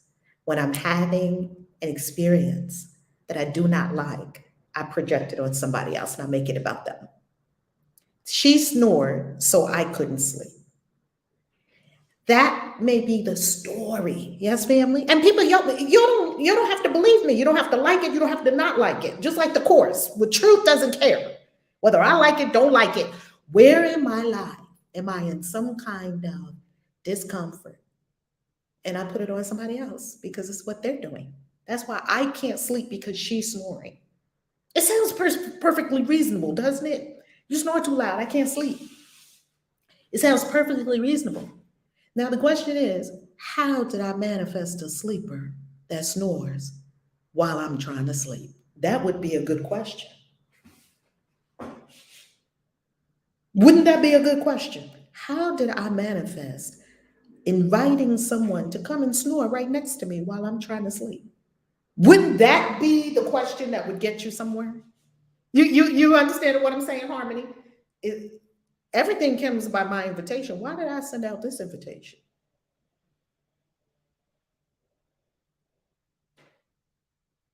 And not just say, this person's snoring, they're the problem. I'm going to get away from you. I'm going to get away from the problem. I do this all the time. I'm not talking about Harmony. I'm talking about all of us. You're the problem, so I'm going to get away from you. How does it make the person feel? That, Divine Lady in her song was like, oh, I feel bad because I was snoring and I kept her up. And then she went and slept on the sofa. I was like, so how do you manifest that someone comes into your world and they don't like you for who you are? This shit is funny when you start looking underneath You're it. having too much fun with this. Why you think I laugh all the time. I'll be laughing at all y'all antics and my own antics. Here comes somebody. Oh, I couldn't sleep last night. How come? She snores. Oh, tell me more. It's my favorite question. Tell me more. Because do we understand all this as a story? Why did I invite somebody? Why did I set it up? We don't see that we set this thing up in advance. Why did I very carefully set it up in advance that I would be in a room with somebody that's snoring? When you could perfectly be in a room with 4 people and all of you sleep soundly and no one snores. Or you could be in a room with all 4 snorers and all of y'all snore and no one knows the difference because all of y'all are fast asleep. How did I get in this place? We don't want to take responsibility for the setup. I set this up. Well, I must have had a good reason to set it up. What am I trying to tell myself? I'm trying to tell myself that I project my bad experiences on other people. It's your fault. Does that add up a little bit more? It may not, family, because some of these things, it takes us years to get. It took me years to get all this. Talk to me, Harmony. Is that, it's never about snoring, and it's not about beds, and it's not about sleep. It's not about any of those. It's not about hotel rooms. It's not about anything on the outside, because all that's meaningless. Is this clarifying? What are you hearing?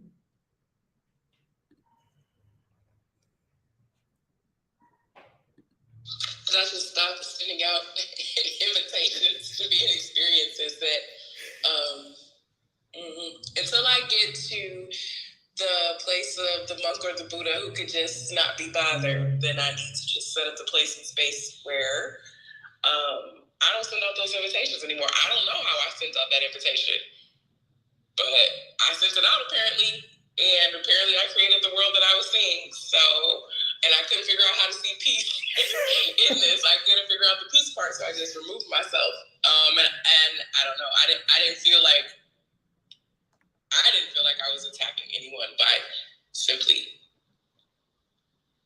getting another room, but no, you weren't attacking anyone else, remember? Because you do you, and how other people take it, now that's on them, right?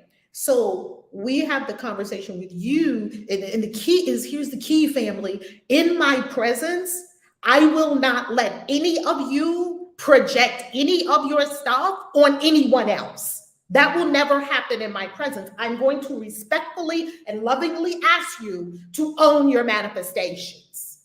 Why? Because that keeps it a safe space. If you walk into a space and somebody can blame you for them not sleeping last night, that's not a safe space. You feel like, oh my God, that's my job. My job is, let's just keep it a safe space of love, non-judgmental love all the time as best we can. That's my job.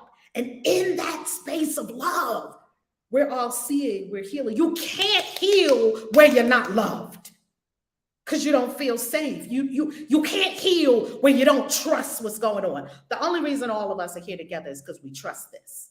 We don't know quite why we trust it and why we letting this crazy lady tell us shit early in the morning. I could be at Starbucks, but I'm listening to this crazy lady yell at me first thing in the morning. Somehow we trust this process.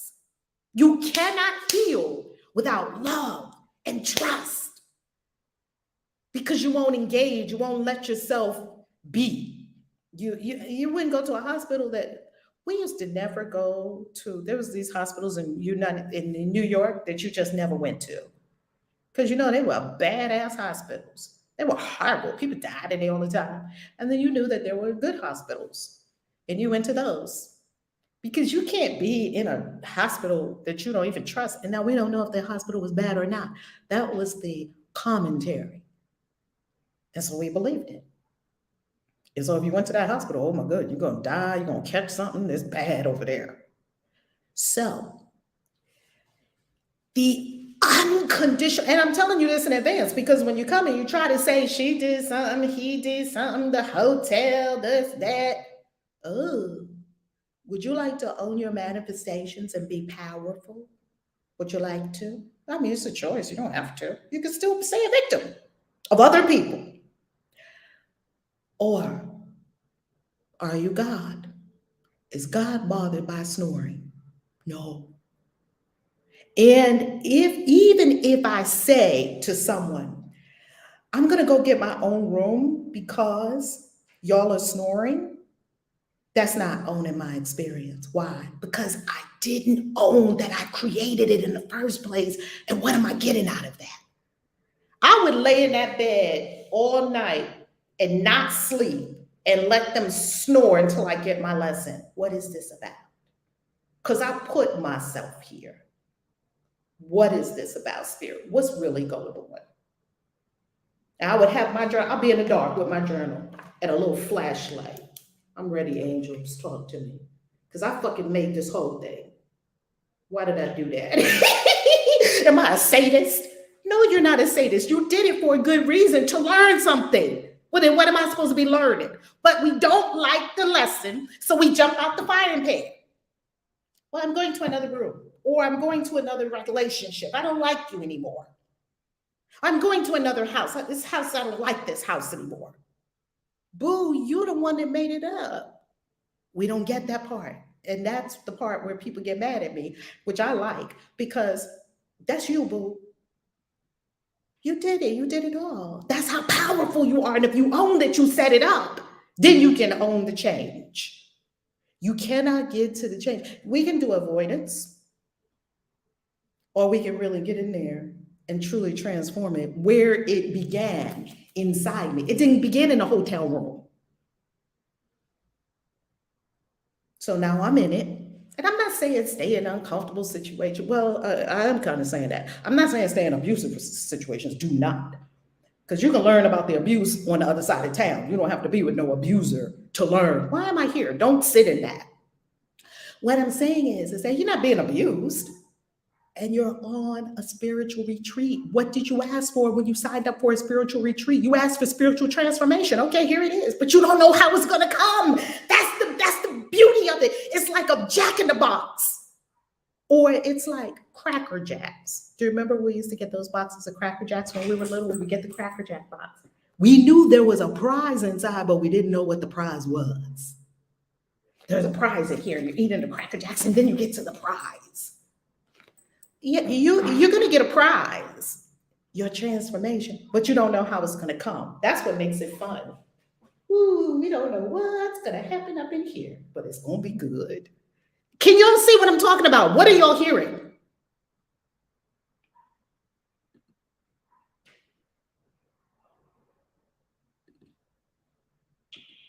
This is an ascended way of learning. This is what I'm hearing. This is some next level stuff.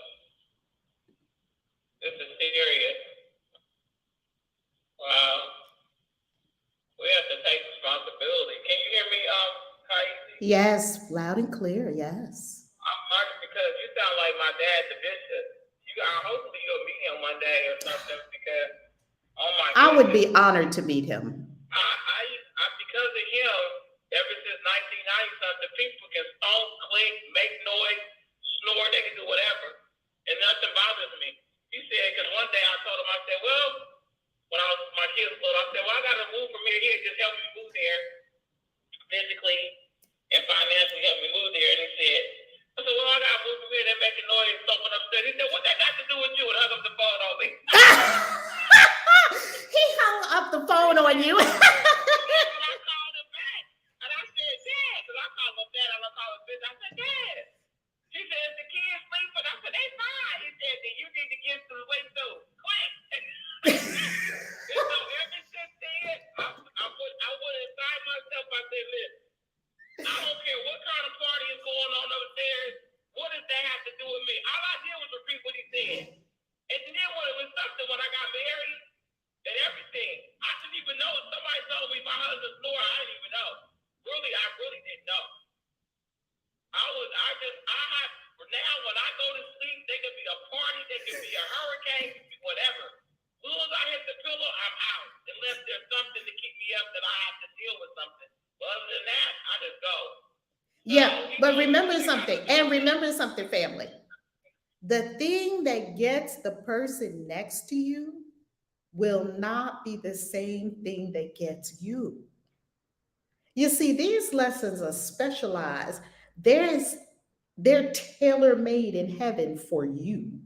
Now, somebody snoring next to me, it ain't gonna be a thing because I'm gonna fall asleep. I can fall asleep standing up. I'm gonna fall asleep. I'm gonna be out like a light, and then I'm gonna get up. So that wouldn't be my lesson. So harmony is getting the perfect lesson for harmony.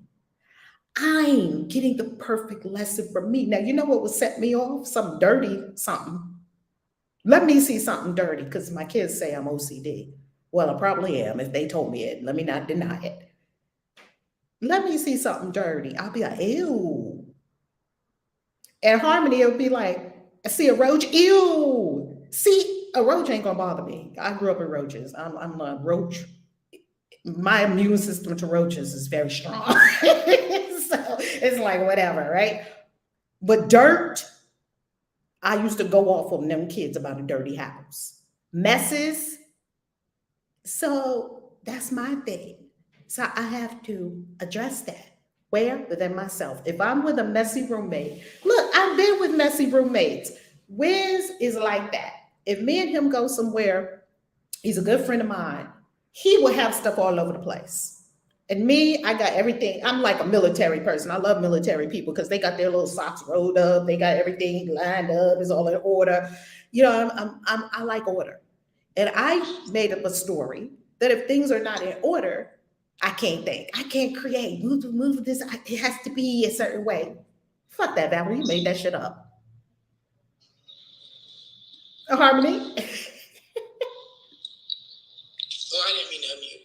Oh, tell us what's happening for you. What's happening?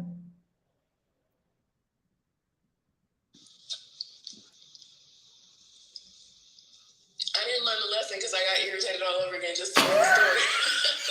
I need to go back to the meditation space because I was like, I guess like if my biggest takeaway would be, I really do understand what you're saying. And I would try to do that better. If I am bothered by something that appears like someone else is doing, don't project it on that other person and own it. I can do that. I can do that. So I guess I'm complete. I can honestly do that. It will be consciously aware when I project my irritation outward, and I will own it. I feel like I owned it when the elevator dropped 9 floors to the ground. And I mean, I felt like, oh, okay, I created this. So yeah, I just got a room so I could get some sleep, and you were like, rah! I was like, wait, what? And it was just so funny, like looking back at it, because like, y'all gotta understand, I was in Mexico for like 12 days, so it was like 9 days of no sleep. And then when I had the opportunity to get rest, I slept good. Red was knocking on my door some early time and was like, Harmony, we're going to the upper deck. Are you coming? I'm like, no, I'm sleeping. I was like, Harmony is so beautiful upstairs. Did you see that deck up? Come on, let's go take some pictures. Let's do some lives. It's amazing up there. I was like, Rev. Like, I put my phone on Do Not Disturb, but I was getting, like, the room was pitch black. It was a brand new hotel. It was amazing. I was sleep. Oh, yeah.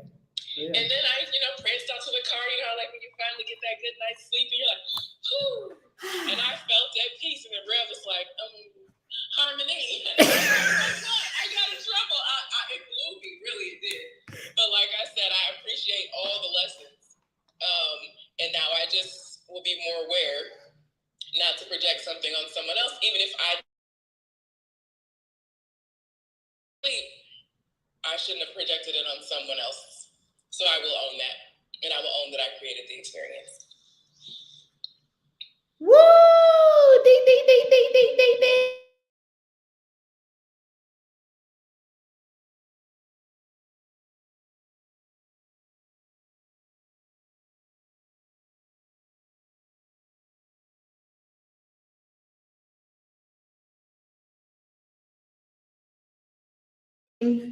Okay, I apologize on the stream. I did something when I hooked up my phone that I didn't know it was going to do. So here is what would have been not a projection and maybe doing the same thing, because don't think that, well, if I stay in the hotel room with the person, it means I'm healed. And if I don't go and get my own room, it means I'm healed. No, it doesn't. That's not what it means.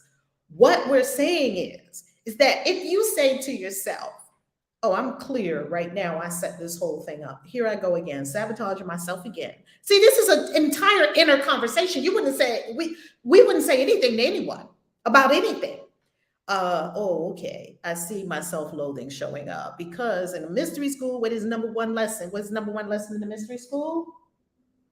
Know thyself. So I know my triggers. Oh, this is my, and I know my issues. Oh, this is my self-loathing again, showing up, preventing me from getting a night of sleep. And I'm getting sleepier and sleepier and sleepier. Okay. Let me go deep within myself into this issue of how I keep setting this up. How do I keep setting up undesirable situations? And you wouldn't say anything to anyone. This is completely your inner experience. Maybe you say something to me, maybe not. You wouldn't say anything to anyone because you know that this is a complete inside job. And then maybe you go get a hotel room. There's nothing wrong getting a hotel room by yourself. A lot of people like a hotel room to yourself. Lovely, I like it. I like it. Yet I'm not bothered by the presence of other people. Do you see? Because if you're bothered by the presence of it, if you're bothered by snoring, spirit has to keep putting you with snoring people. It has to happen because it's a lesson for me to be God. So if I say, yeah, I'll just get a room. But if you say, well, I'm getting a room because you're snoring, I can't sleep. Oh, wait a minute, what just happened? No, everybody to your corners, own your shit. You get to own that you're projecting, and you get to own that you are thinking that you're the victim of someone else's projection. Is everybody see? I'm just the referee. Whoa, whoa, whoa. Everybody to your corners. You never said that part, and you never said that part. If you thought you said that part, you didn't say that part. Okay. So then for that, I apologize. I apologize for that part. And I'm so glad that you stay in your process. Well, Harmony knows, we all love her, that you stay in your process long enough so you can get the clarification, because maybe you walk away with a question mark, like, what did I do wrong? If that makes you leave, you missed the point. You missed the whole point. Okay. I love y'all. What's our card for the day? The lovers. We stand on the lovers. Because apparently we need to love everybody. We need to love our mamas. We need to love the people that abused us. I'm not talking about going in and setting up camp with them and living with them and loving them. No, we need to understand that while they touched the body, they did not touch the soul. We just send them love. Send love. Everybody is an infinite being. We need to love everybody. Apparently, this year, 2022, the lovers is a 6. We are deep in the lessons of divine love, not what we think love looks like. True, pure, divine love. That's what we are. So that's our card for the whole year. I ain't drawing no more cards. Like Harmony said yesterday or day before yesterday. Well, that's our card for the year. That's what it is. I got that same thing. That's your card. Deal with that for a year. I've been dealing with divine love for many years. I still ain't got it yet. I think I can go another year. All right.